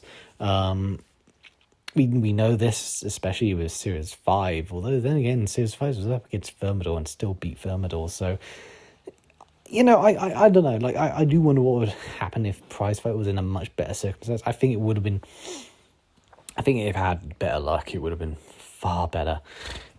Prize Fighter, I think, deserves to be in B tier, honestly. I think Prize Fighter is one of those really underrated robots because it really was a good machine and it just didn't get there. It always had some sort of bad luck. In Series 5, you know, it had bad luck with the judge's decision, which is arguably, you know, wrong, especially because it seemed like it was dominating Wild Thing. And in Series 4, it was eliminated in a way that makes you wonder why did it get eliminated, because it didn't seem like it deserved to, especially when you had Wheelosaurus just lingering on in the background somewhere. Up next is Pussycat, and this is my favourite robot of all time. just putting it out there. Pussycat, particularly the Series 4 version, is perfection. Like literal perfection. Its design is wonderful. Its destructive capabilities was fantastic. It was a brutal little machine. It was an annoying machine. It just battered all sorts of opponents like Chaos 2 and Razor and Hypno-Disc, and it just didn't have a scar on it. It was so close to winning the championship as well. Like, a lot of people don't think, you know, about it that much, but this was so close to winning the championship. They were so close at, you know, tearing apart Chaos 2. And Chaos 2 was struggling to flip after a while because it was being beaten badly by Pussycat. It was lucky that Pussycat's blade stopped working and they could just, you know, ram them, flip them some more, because Pussycat was close to winning. And Pussycat is just... the blue colour scheme looks fantastic. I love the fact that they got these little paintings of all the robots they've eliminated, which, you know, is a bit of a dick move, all things considered, but also just wonderful. I love the little green on the one side of Pussycat. I love the weird cat design on the back as well, whatever that dragon thing was. I don't know. It looked cool. It's fantastic. I love Pussycat so much. Like, I remember this was my favourite toy as well, from like the old pullback toys. Pussycat is just gorgeous. Pussycat is my favourite robot of all time, and Series 4 Pussycat is my favourite robot of all time if you're taking into account the different types of Pussycats and different types of robots. Absolute perfection. Why are you doing that? There. Number one for sure. Pussycat number one for sure. That is just beautiful, beautiful, absolutely beautiful. Speaking of very beautiful robots, Razorblade. I think Razorblade looks really good. Razorblade had a pretty poor Series 4, even though it was a Heat finalist and got to face Hypno-Disc in the Heat final. It was bad and badly in the first round, which meant that Razorblade was limping in round 2. Unfortunately, it was up against Terrible, and Terrible decided to try and eliminate itself so it didn't have to fight Hypno-Disc, meaning that poor Razorblade had to go into the Heat final basically not really working and got torn in half. Quite literally torn in half, like half the plate just got ripped off. Which is a shame because I think Razorblade just looks gorgeous. Razorblade has this really wonderful pattern, the wonderful green. I love the little clockwork on the side. Like, this is like some weird clockwork animal thing. The wider blade at the front of the lifter looks great. They got rid of the chainsaw, which is kind of a shame because I think the chainsaw wasn't too bad. But then again, maybe it was taking up too much room. And I quite like the little dragon tail spike at the back. Razorblade looks great. It had a dreadful Series 4. It was limping its way through, but to give credit where credit is due, it was still working. It still survived. It still did things. It really didn't want to be against Hypno-Disc, and unfortunately, it was unlucky, I guess you could say, to fight Hypno-Disc. I don't actually know where to put it. Like, I want to put it in the B tier, but at the same time, it really was limping its way through the series. So I'm going to put it in the great design category because I just think it needs to be there. Right then, up next is Rambot. Rambot, I love the little ram on the front of it. It's called Rambot because it's a ram. Get it? But also the design as well. It's this very sloped design, very thin design. Able to scoop in underneath Behemoth and Arnold in its melee. It got eliminated in a very tight battle, all things considered. It has this little lifting forks as well. Like, Rambot, honestly, all things considered, isn't a bad robot. Like, it really wasn't. It was one of those robots that got eliminated, even though it really did a lot of work in its melee. It just wasn't as good as the other two. Let's be honest. Still, I think Rambot, very good robot. I think Rambot deserves to be in a good position, and I'm going to have to increase the size, aren't I? 1 minute. It's just, you can hear it clicking on the background. Whoop. God, I hate it when it's so small. So yes, Rambot, I'm going to put it in. I'm actually going to put it in A tier, actually, because Rambot was that good. Do I want to put it in A tier, actually? Yeah, you know what, I'm going to put it in A tier. I'm going to put it right at the bottom of A tier because it was actually a very good robot. It just, speaking of very good robots, which kind of had unfortunate circumstances, Ramstein. Now, in BattleBots, Ramstein is a fantastic robot. In Robot Wars, Ramstein only had one battle, and it was against Panic Attack, and it got lifted up, taken about the arena, and pitted. Unfortunately for Ramstein, honestly, because I love the look of Ramstein. It's very basic, but it's got this really cool, logos on the side and, the sort of tattoo weird shit on the back, on the top, I should say. The big spear, the 6 wheels, everything about Ramstein just looks aggressive and mean and sleek and sexy in every way. Ramstein, in terms of effectiveness, it is a very effective robot. Unfortunately, it just had very tough competition. I mean, that's the best I can put it. Like, Ramstein had tough competition, but it was a very good robot. It was a very good robot, and very good in every sense of the word, I think. I think that's the best way to describe it.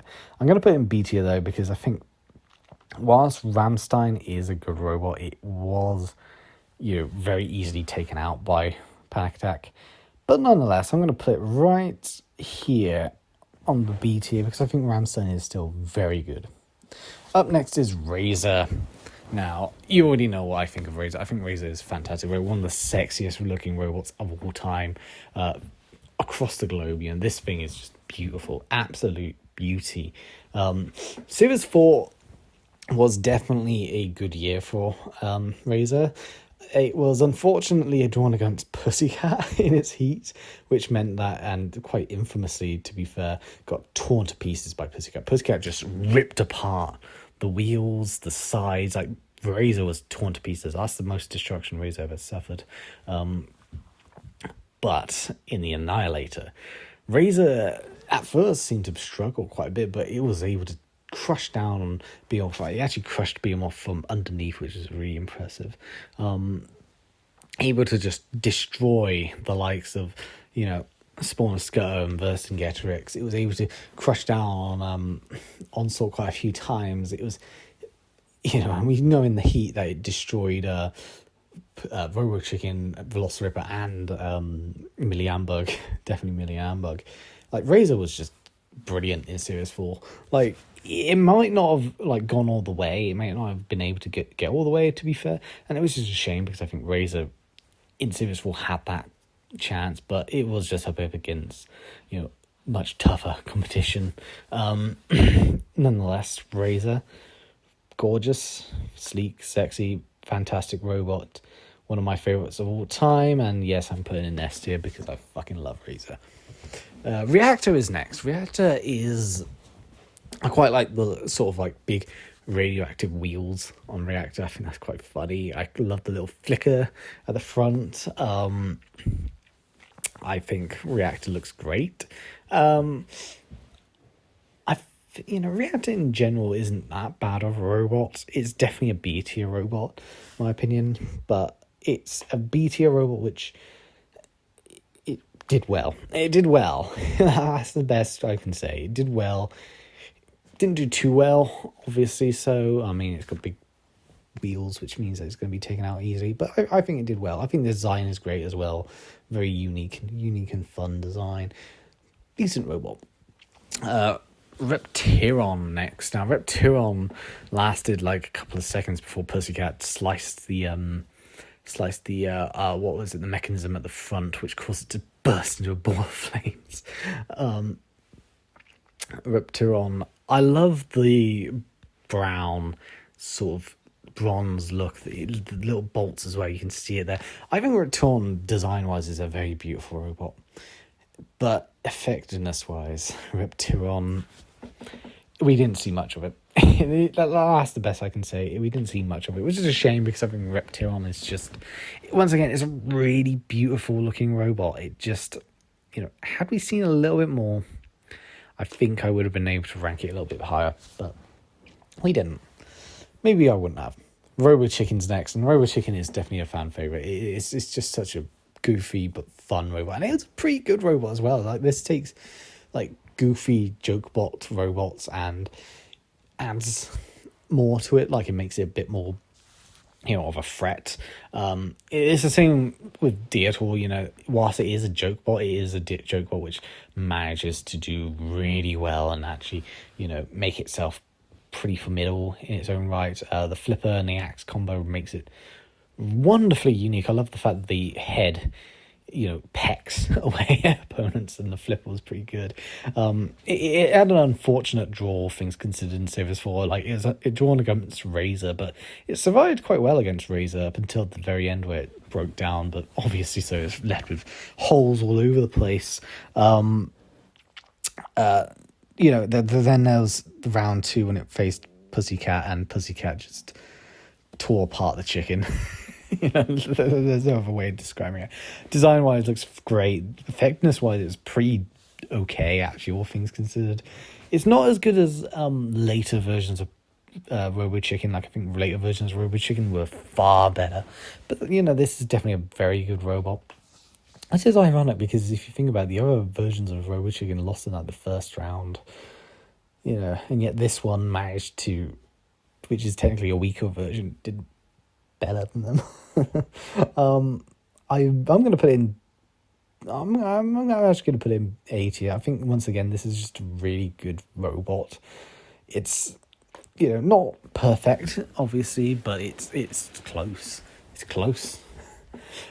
Sword Point is a very cool looking robot. Again, really cool looking robot. I keep using that phrase. I need to choose different phrases. I love the giant saw blade wheels. I think that's great. I love the big scoop at the front. I think that's so goofy. I love the spike at the back. Saw point, it managed to get to the second round, all things considered, but then it faced Panic Attack, and Panic Attack just, was able to hook on the wheels and lift it about, and surprisingly almost chucked out the arena, which is pretty impressive for Panic Attack. But yeah, Saw Point, I think Saw Point is one of those great robot designs. I think this is a very decent robot. I think, it didn't do too badly, all things considered. It didn't do too poorly. It's a very average robot, like B tier. It's definitely B tier. I'm probably going to put it right at the last, actually, come to think about it. Scar. Now, Scar is an interesting machine to talk about because Scar is undefeated, technically speaking, but it broke down after the first round, which meant that the Morgue had to progress instead of Scar. And from what we saw in the first round, honestly, Scar didn't look that impressive. Like, its design as well is kind of Like, I don't really care much for its design. I don't hate it. I quite like the scrappy sort of, welded together look to Scar. Scar does have that, appeal. I think the rust effect looks gorgeous on it, to be fair. And the blade looks pretty funky, all things considered.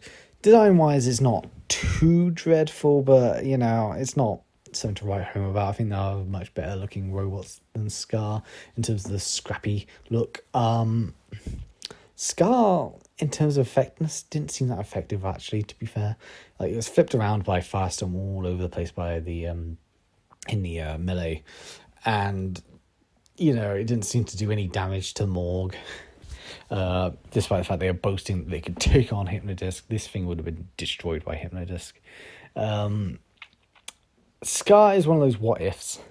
Like, it could have been something better, but I'm going to put it in D tier because, honestly, Scar, it's hard to rank Scar, honestly. Scorpion is interesting as well, because Scorpion, later versions of Scorpion in particular, are much more serious competitive robots. Like in Series 6 and 7, Scorpion is a much more, grounded robot to just go ahead and take on other opponents. Has that really nice flywheel at the back.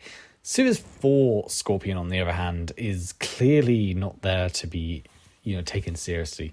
It's got a wonderful design. I think the design is fantastic. Absolutely love the design of Scorpion. Scorpion looks beautiful, beautifully goofy, but it was not there to be taken seriously. Aside from the brilliant design, Scorpion, has this chainsaw nose, and to be fair to Scorpion, it actually did quite well in the tag team. Like, this is one of those ones which I don't know where to rank. Like, I could just put it in the joke bots category, but then again, I could do what I did with Robo Chicken and Detonator and just rank it slightly higher, because I think, it wasn't dreadful, but at the same time, it's clearly a joke bot. It's clearly there to have fun. It's not there to be taken seriously. Oh, this is difficult. I'm going to put it in joke bots for the time being. I'm going to put it right next to Destructible. It is a very good robot, and a very gorgeous looking robot in a funny sense, but at the same time, it's not there to be taken seriously. It was knocked out in round 1, its tail cut off, actually, and set fire to, but it did well in the tag team. That's the thing, it did well in the tag team, to give credit where credit is due.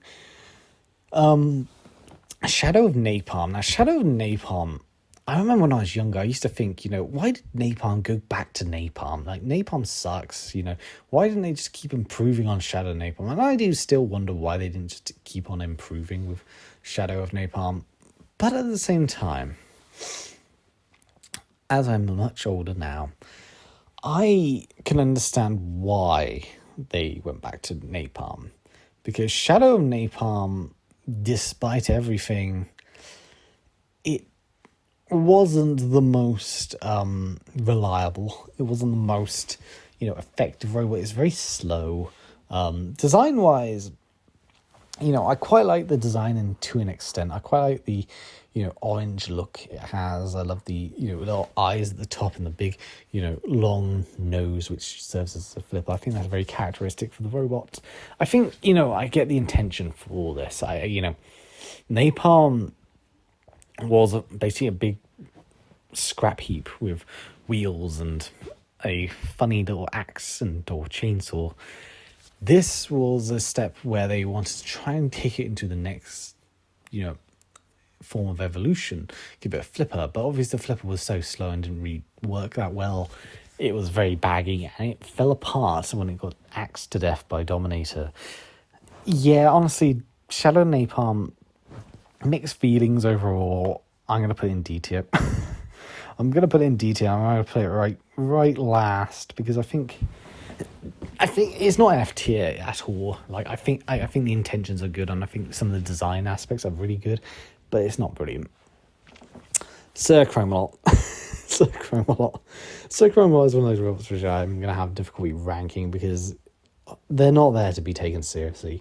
They're there to have fun. But at the same time, this is similar to Deatour and Robo Chicken in the sense that whilst it is a joke, but it is, pretty decent and formidable in its own right. It got to the second round in the main championship and then it got toppled over. Then it got to the second round of the Celebrity Special, but it got chewed up by Pussycat, I believe.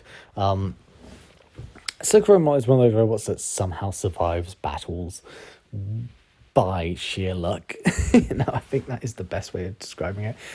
Series 4 Silkromot is very unique though, because it's very tall and it's got this massive spire and it's got this spike at the front and these funny little drills that aren't even on properly. Yeah, it's a very weird looking design, but it's also a very cool design. I will give it credit, and I think the spire at the top is meant to help itself out. I don't think it ever did though. Very good looking robot, very interesting robot, quite an effective robot as well in its own right. I think this is going to be a B tier robot, honestly. I think it was very good in its own right. It was very decent. I probably won't rank it that highly. Just there. But, honestly, it's a Chromalot. Really good robot. Really good robot. Really, really funky design. Yeah. Small Talk. They had... I don't understand the team talk at all. I don't understand the talk team at all. They had something with All Talk. All Talk was a speedy, powerful Rambot. This feels weird. I get what they're trying to do. They're trying to get a robot which is small and vertical and has a nasty little disc at the front. Something a bit more compact. But they had something with All Talk. All Talk was a really good robot. Series 2 and 3 proved that All Talk was a very good robot. They could just kept going with that. Improving it, make it, invertible, but make it like a Rambot, make it, look at Tornado. Honestly, Small Talk, I get the intentions. I get what they're trying to go for. Again, this is one of those robots where it's you get why they're trying to go for it. It just didn't work out. Small Talk, I'm going to put it in D tier, honestly. I get the intentions. I get what they're trying to go for. It just didn't work out. And, what's weird is that the next set of robots are going to be joke bots. So they just go away from being a serious and, proper competitor to being just a joke team afterwards. Weird evolution, honestly. It's a very weird evolution. Up next is Smidsy. Sorry, mate, I didn't see you. Massively improved in terms of reliability from Series 3. A very powerful machine. This was arguably Smidsy's proper debut. Because, of course, Smidsy, is more or less an all-star robot. Everyone knows about Smidsy. Smidsy is a very famous robot from Robot Wars, but Series 3 didn't really give it the best, start to life. Series 4, on the other hand, just made it a powerhouse. And it has fantastic fights throughout Series 4, and its fight against Panic Attack was pretty good as well. Honestly, Smidsy is A tier. Like, Smidsy, design-wise, it looks great. I love the, not necessarily black, but charcoal with orange look. I think that's great. I love the little teeth it has at the front. It looks like, you know, a biker's leather jacket. It really does, but just as a robot. Very gorgeous machine. Very good machine. Fantastic machine. Massively improved. Spawn of Scudder, and once again continuing with the see-through look and the blue look, the very shiny light blue look. Lovely design, absolutely lovely design, very powerful robot in its own right. It may not have been the fastest, but it was able to, you know, use its spike to literally propel robots, you know, away, and it's wonderful seeing how brutal it can be. I love the little warthog design at the front. It's a very unique specimen compared to the other Spawn of Scudder, compared to the other Scutterbot robots. You know, the other Scutterbot robots, the other Spawn robots, you know, they are flippers or they are rambots. This is a rambot that uses a spike that is like a flipper. And yeah, honestly, I think it worked really well. Very good robot, very good design, very good, you know, effectiveness, very good overall. I mean, it had a little bit of problems with its speed, but that's about it. Gonna put it in A tier. I'm actually gonna put it right. I'm gonna put it right above Smidsy. I do have personal bias towards Plunderbird, but I think Spawn Scudder was such a good robot. Spikosaurus. Now, Spikosaurus. Now, if you've watched Stray Wars, you would have first seen Spikosaurus in the pinball in Heat C, and you would have thought, wow, this thing barely knows how to control well. It did really awful in the pinball. You see it in the Heat, and you see it get beaten in round 1 by Stinger and Bulldog Breed. It was a little bit better. I mean, it's rammed into robots, but then it got itself stuck. It was just charging all over the place like a madman. But then you see it in the Annihilator, and in the Annihilator, it was the underdog. It was up against Chaos 2, Kilohertz, Dominator 2, Stinger, you know, Suicidal Tendencies. I'm trying to remember who else was in it. I think those were the ones. It was up against all these powerhouses, and yet this thing won. This thing won the Annihilator, and it's a wonderful story, honestly. The story of Spikosaurus. Spikosaurus, like, design-wise, I think it's great. I love the dinosaur look of it. I love the roll bar look of it. I love how effective and speedy this thing was. Control-wise, not the best, but who cares? This thing was great. This thing was fantastic. Spikosaurus, you know, the story of it being the underdog in the Annihilator way should have easily been taken out in round 1, and it wasn't. Great robot. Again, this is going to A tier, but I'm actually going to put it. I'm going to put it right next to Crusader. Come on, Crusader, move there. Crusader, because I think Crusader is, you know, I think it's around there. Honestly, Spikesaurus, very good robot, very good robot. You know, Splinter is next. Now, Splinter, this is its first appearance, not the team's first appearance, but its first appearance, because the team appeared with Ivanhoe. This is the successor, Splinter. Splinter's got this huggy design, or hug design, in the sense that it's got 2 arms on the side. It's meant to hug robots and just clasp on and ram them all over the place or take them to the pit. Very cool design, all things considered. Very effective robot.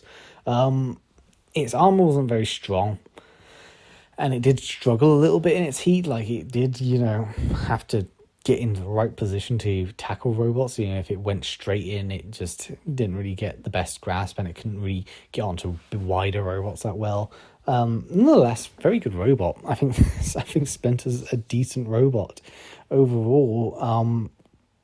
Again, A tier. Honestly, you know, Series 4 just has so many good robots. It's hard to, like, you know, say, oh, well, this one robot isn't as good as the other, because it just had so many good robots, Series 4. Speaking of good robots, Steg 2. Steg 2, it's funny because a lot of people used to really rank Steg 2 as like the best of the Stegosaurus machines. Nowadays, the idea has dropped a little bit, and the reason why is because Stegosaurus was a really powerful Rambot, whereas Steg 2 is a flipper, but it's a flipper that struggled to move properly. Like, it had a very similar problem to Tyrannobot in the sense that it didn't like to turn. Like, this is a robot that doesn't like to turn. Luckily, it knew how to use its weapon effectively. It wasn't like Tyrannobot. Its flips were really powerful, and I love the Perspex armor. Once again, sucker for Perspex. Design-wise, this is fantastic. Effectiveness-wise, it was decent, but its controls definitely something to worry about. It struggled as well to get underneath robots some of the times, but when it did it well, and it flipped them over. Really good robots overall.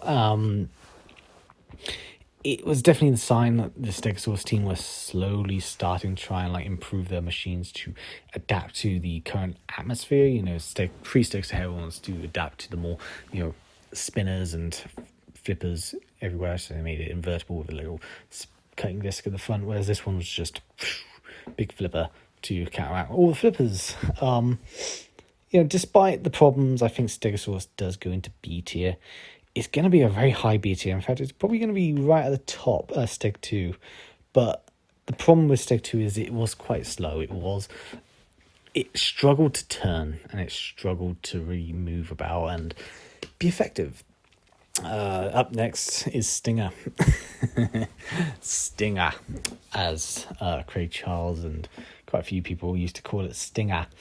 Stinger, the third place ranker for the Fourth Wars. It came third overall.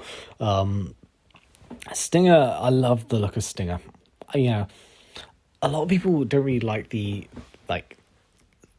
plate underneath Stinger, because Stinger in Series 3 and 4 had like a plate underneath it, whereas Stinger in the future gets rid of the plate. I like the plate. I think the plate looks quite cool and unique.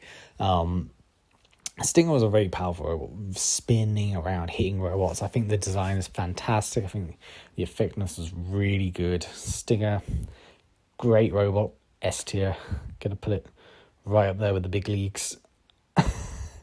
You know, it gave Chaos 2 a run for its money. You know, that's worthy of, you know, S tier straight away. Like, Stinger was really good in Series 4. This was definitely its year. Suicidal Tendencies. The second Suicidal Tendencies, in my opinion, this is one of my favorite designs for Suicidal Tendencies. I love the forks at the front. I love the little axe. This is the Suicidal Tendencies that appears in BattleBots. I believe in BattleBots they had a scoop at the front though, which they eventually used for the Series 5 machine. I love the look of Suicidal Tendencies. The see-through armor, once again, sucker for it. Very good looking robot. Very powerful robot. Very decent robot. Its track was definitely the big issue. It did lose its track after a lot of pressure. It did so against Wee Big Cheese. It did so in the Annihilator. But that doesn't take away from the fact that, you know, Suicidal Tendencies rocked. Suicidal Tendencies rocked a lot. And honestly, I'm going to put it in S tier. I think Suicidal Tendencies was just such a good looking robot. It was close to being a semi-finalist, and it arguably some people it was deservingly so. Something is next. Something. This was its best year, believe it or not. It got to the second round and then it flipped itself over with its own axe and killed itself, similar to how it killed itself in Series 3. Something is very rusty, very silly robot, but at the same time you can't help but love it. I don't know where to rank it. I'm probably going to put it in D tier because all things considered, something isn't the best. You know, it wasn't the best, but it wasn't bad. I quite like something in a weird way. So I'm going to put it right at the top of D tier. I think it's a decent robot overall. Terrible. Terrible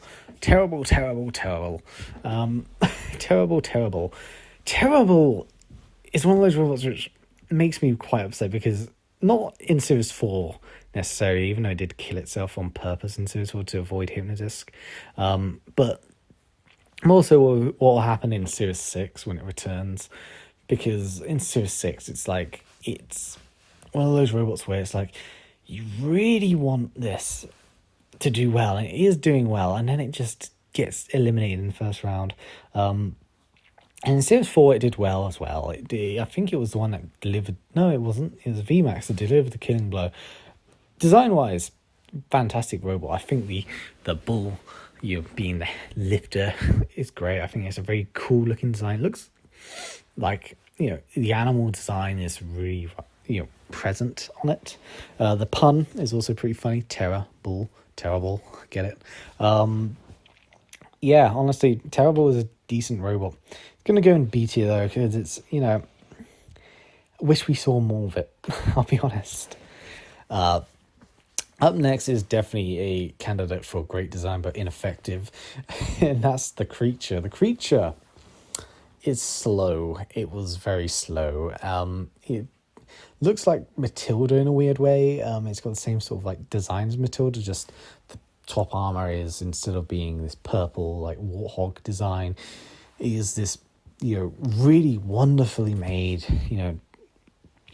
design of a swamp creature of sorts with these tubes hanging out of its mouth. It looks great. It looks absolutely great.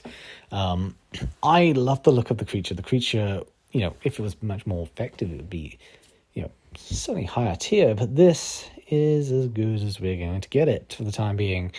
The creature, honestly, I think it's great. I think it's a wonderful looking robot. It's a great design, but ineffective. Like, it's such a grotesque design, but it's such a great design at the same time. Up next is the Mangulator. The Mangulator is an Axelbot, and it actually appeared in the MTV special, but obviously we never got to see that. So we saw it in the War of Independence. It did decently up until the point that its wheel fell off. Ming just rammed its wheel off, and that was it for the Mangulator. Mangulator's design is okay. It's not anything to write home about. Effectiveness, it was okay. Nothing to write home about. This is definitely D tier. This is definitely a D tier robot. It's not as bad as some of the others, honestly. I'm probably going to put it at the top, but yeah. Okay, the final selection now, the final row, and it's first is the Morgue. The Morgue. I love the Morgue team. I love the Morgue robots. They're great. I am a fan of some of the Welsh robots, and being part Welsh myself, I definitely have a soft spot for them. I love the Morgue's design. I think the big yellow barrel with the Grim Reaper design, I think that looks so great. The forks themselves weren't too bad. They were able to stab in and into robots. The Ming suffered badly against the forks. Its effectiveness was pretty okay, honestly. It did get eliminated in the first round, but got reinstated because Scar withdrew. It was able to self-right thanks to the fact that it has a rollover design, which means that it got flipped over, it could roll over again, unless of course it was like in the first round, it was flipped over onto its side and trapped against the arena wall. But nonetheless, Morgue, very good robot, very decent robot. I'm going to put it in B tier.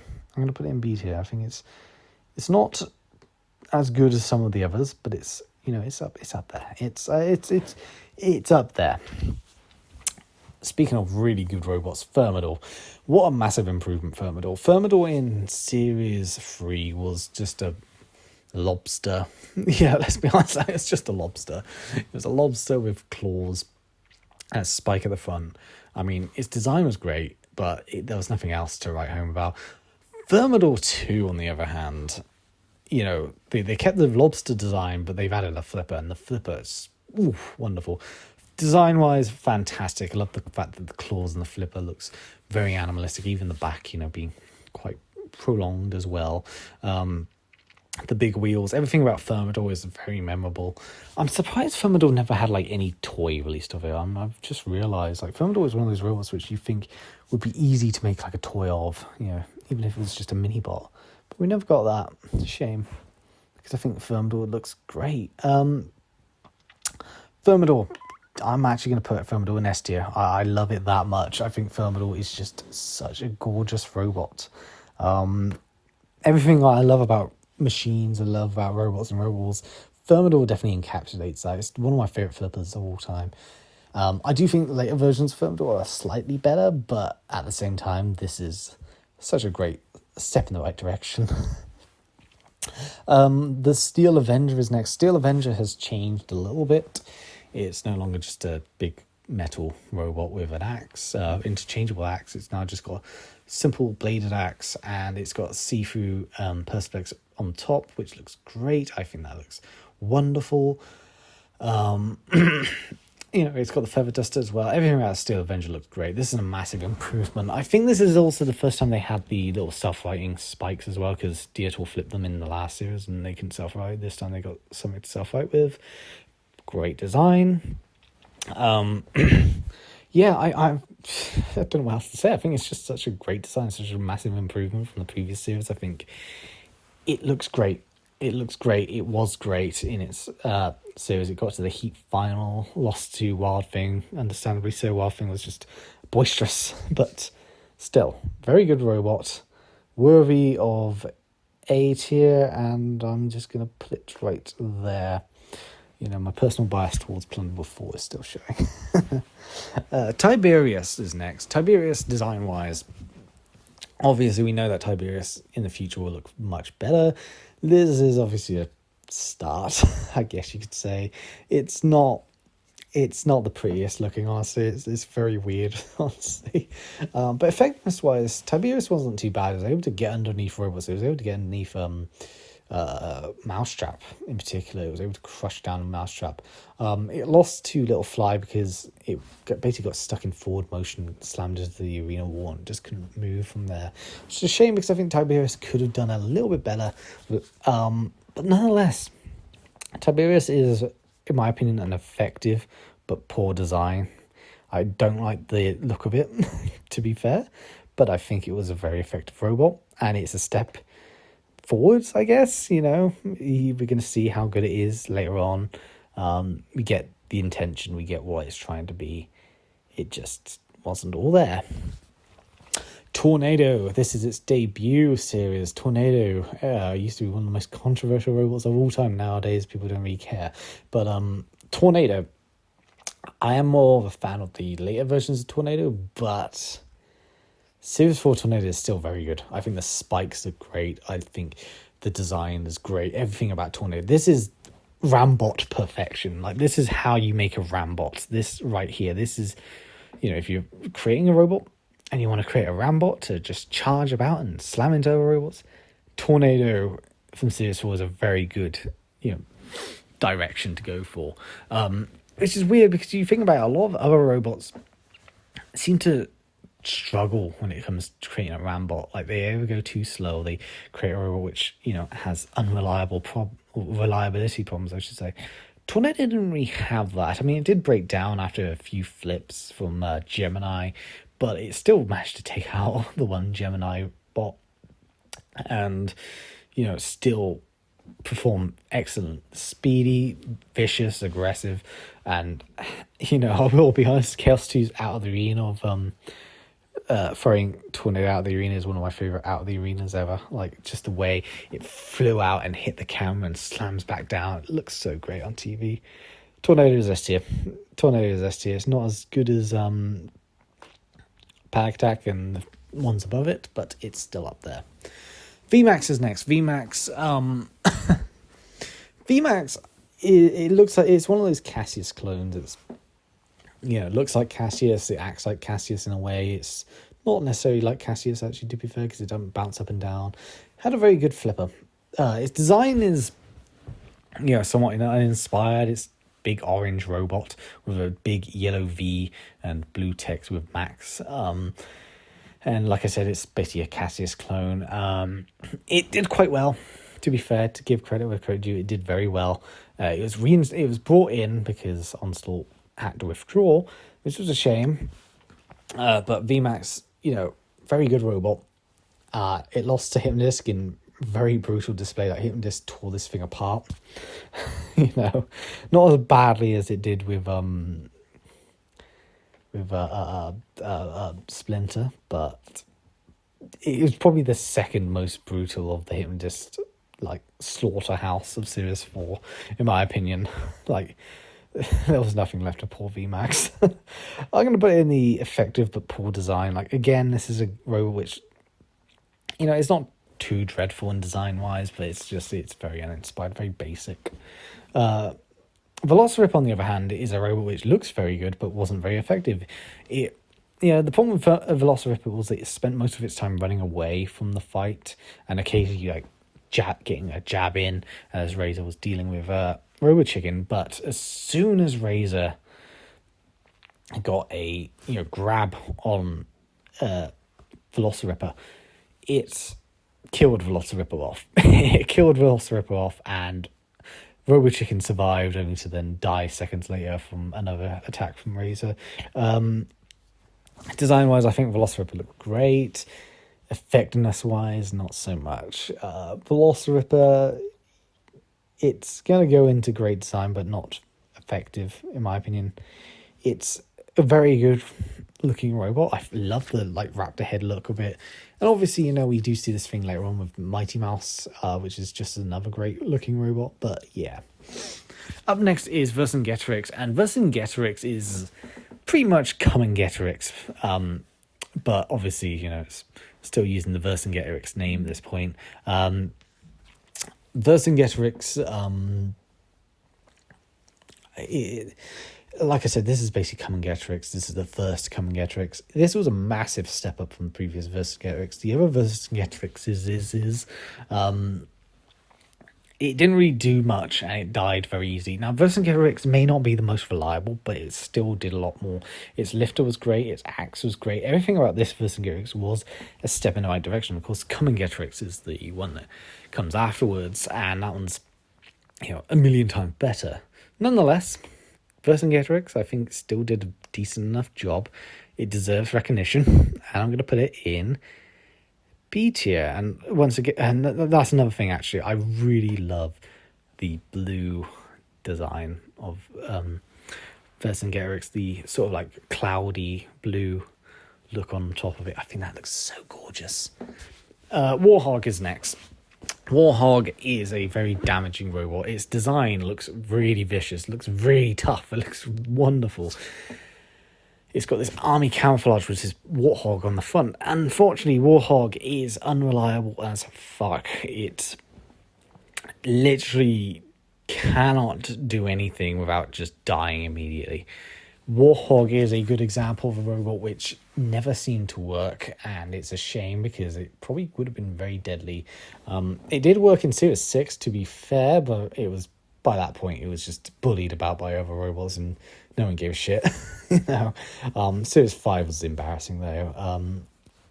Series 4, it destroyed Dreadnought, but it lost mobility soon after, and Dreadnought was still somehow limping along, and then fell apart. So yeah, I'm going to put this in great design, but ineffective. Once again, good looking robot. It's got potential. It just didn't work. So right at the beginning of the video, I said there's very few robots who go into F tier, because honestly, Series 4 is just full of really good robots. I did say there was one or two, but I think there is a third one. Weldor 2. Weldor 2 may be a see-through robot, and I do like see-through robots. But this design confuses me. It's got an axe, but it's got a front hinged flipper. It doesn't look like it can actually hit any robots. It doesn't. The axe will get in the way of the flipper, or the flipper will get in the way of the axe. It's it's counterintuitive. I get what they're trying to go for. I get what they're trying to go for, but it just didn't look very good. And in terms of reliability, this thing lost to a lawnmower blade. A little fun fact about Weldor 2 is that the Weldor team, apparently, and this is from was it Team Penny? They got the Weldor 1 at the moment, but he apparently World War II was such an embarrassment for the team that they scrapped it immediately. They hated this thing so much. Like, imagine hating your robot so much because it was that bad. Like, World War II, technically speaking, is so bad the team got rid of it immediately after filming. That's bad. I'm gonna put it right there, F tier. That's the third F tier. That thing. Wheelosaurus is next. Wheelosaurus was a reserve in Series 3 and it fought in Series 2. This Wheelosaurus has a lawnmower blade at the front to cut up robots. It's quite slow, quite ineffective, all things considered, but to give credit where credit due, I don't think the design is that bad. I think it's one of those scrappy designs which you can't help but love. It's awkward, sure, but I kind of have a soft spot for it. But if I'm going to be perfectly honest, this is probably a D tier robot. I'll be perfectly honest. Like, I don't hate Spikosaurus. I know quite a lot of people really like Spikosaurus and love it so much. It's one of those fan favorites, which are just they're not great, but they're also, people love them. Spikosaurus, I have that similar opinion on Spikosaurus. But yeah, I mean, it's more famous for catching fire when Suicidal Tendency just rammed it onto the flame pit and the oil just spilled everywhere and flame everywhere. So the final three, and they're massive all-stars, these three. Three of them are semi-finalists as well. And first up is Wheelie Big Cheese. I love that name. I love the robot design. I actually kind of prefer the silver pins from Series 4 than I did from the black pins in Extreme Series 5. Wheelie Big Cheese, massive flipper, massive potential, massive, everything. It was massively oversized, but what a great design. There's a reason why this thing got a toy made out of it, because it was that good looking, it was that beautiful, that fantastic. It might not have been the most effective. It was very slow, very awkward turning, and its flipping powers more akin to a lifter than a flipper, but when it did flip, looked great. Like, the Killertron fight is one of the most beloved Robot Wars fights for a reason, because it is just that good. The way it throws Killertron all over the place. The cat design on the front, love it. It is continuing from the Big Cheese. Wheelie Big Cheese, great robot overall. I might put it in S tier, because I do like Wheelie Big Cheese. I really do. I'm going to put it just below Suicidal Tendencies, which might be a bit cheeky considering those two were in the heat final, a very controversial heat final. But yeah, I think Wheelie Big Cheese is awesome. Speaking of awesome, we have Wild Thing. Wild Thing is great. Wild Thing actually has two faces in this series. It has this demon face, which you can see, well, you probably can't see that well, but the demon face with the little flames at the bottom, which you see I think only in round 1 or round 2 of the Fourth Wars. That is actually just a cover for the actual Wild Thing underneath, which is this flame detail with like eyes at the front, which was used against like spinners and what have you. Wild Thing in Series 4 was a truly annoying pest, all things considered. Like, this thing just was like, it just rammed into a robot. It was all over the place. You couldn't kill it either. Like, Hypno-Disc in its fight against Wild Thing, like, it was able to tear apart all sorts of robots. But when it came to Wild Thing was just so tough for it to even like do anything to. Like, even when it hit the wheels, like, the wheels were like wobbling, but it's still alive. Like, Wild Thing was just wild. It might not be my favorite design of Wild Thing all time. Like, I do think this is a step up from the previous Wild Thing, which was Thing 2. But yeah, Wild Thing just, what a great robot. What a fantastic robot. Like, really good. Once again, I'm putting this in S tier. Like, I I think this was such a good robot. I'm actually going to put it right there, because personally speaking, I do prefer Thermidor over Wild Thing, but the fact that it was able to survive Hypno-Disc, even after being battered to pieces and wobbling all over it, and still ramming Hypno-Disc like it was nothing, that's commendable. And finally, the last Series 4 competitor, and it's Exterminator. Exterminator in its first semi-final. I love the look of Exterminator. I think the look of Exterminator is beautiful. The shiny, X in the sort of saw blade look. It's no wonder this Exterminator got a toy. I forgot the Exterminator toy. I love the little ears on the side to self-right. I love the design of this. Design-wise, it looks great. Even the axe looks great with the XT, bladed axe. Unfortunately, the axe is shit. The axe is so pitiful. It's like it could barely make a dent, which is why they often went with another weapon, a weapon which was far better, a weapon which was so good, which I'm surprised they never continued using, the flipper. When they used that flipper was pretty cool.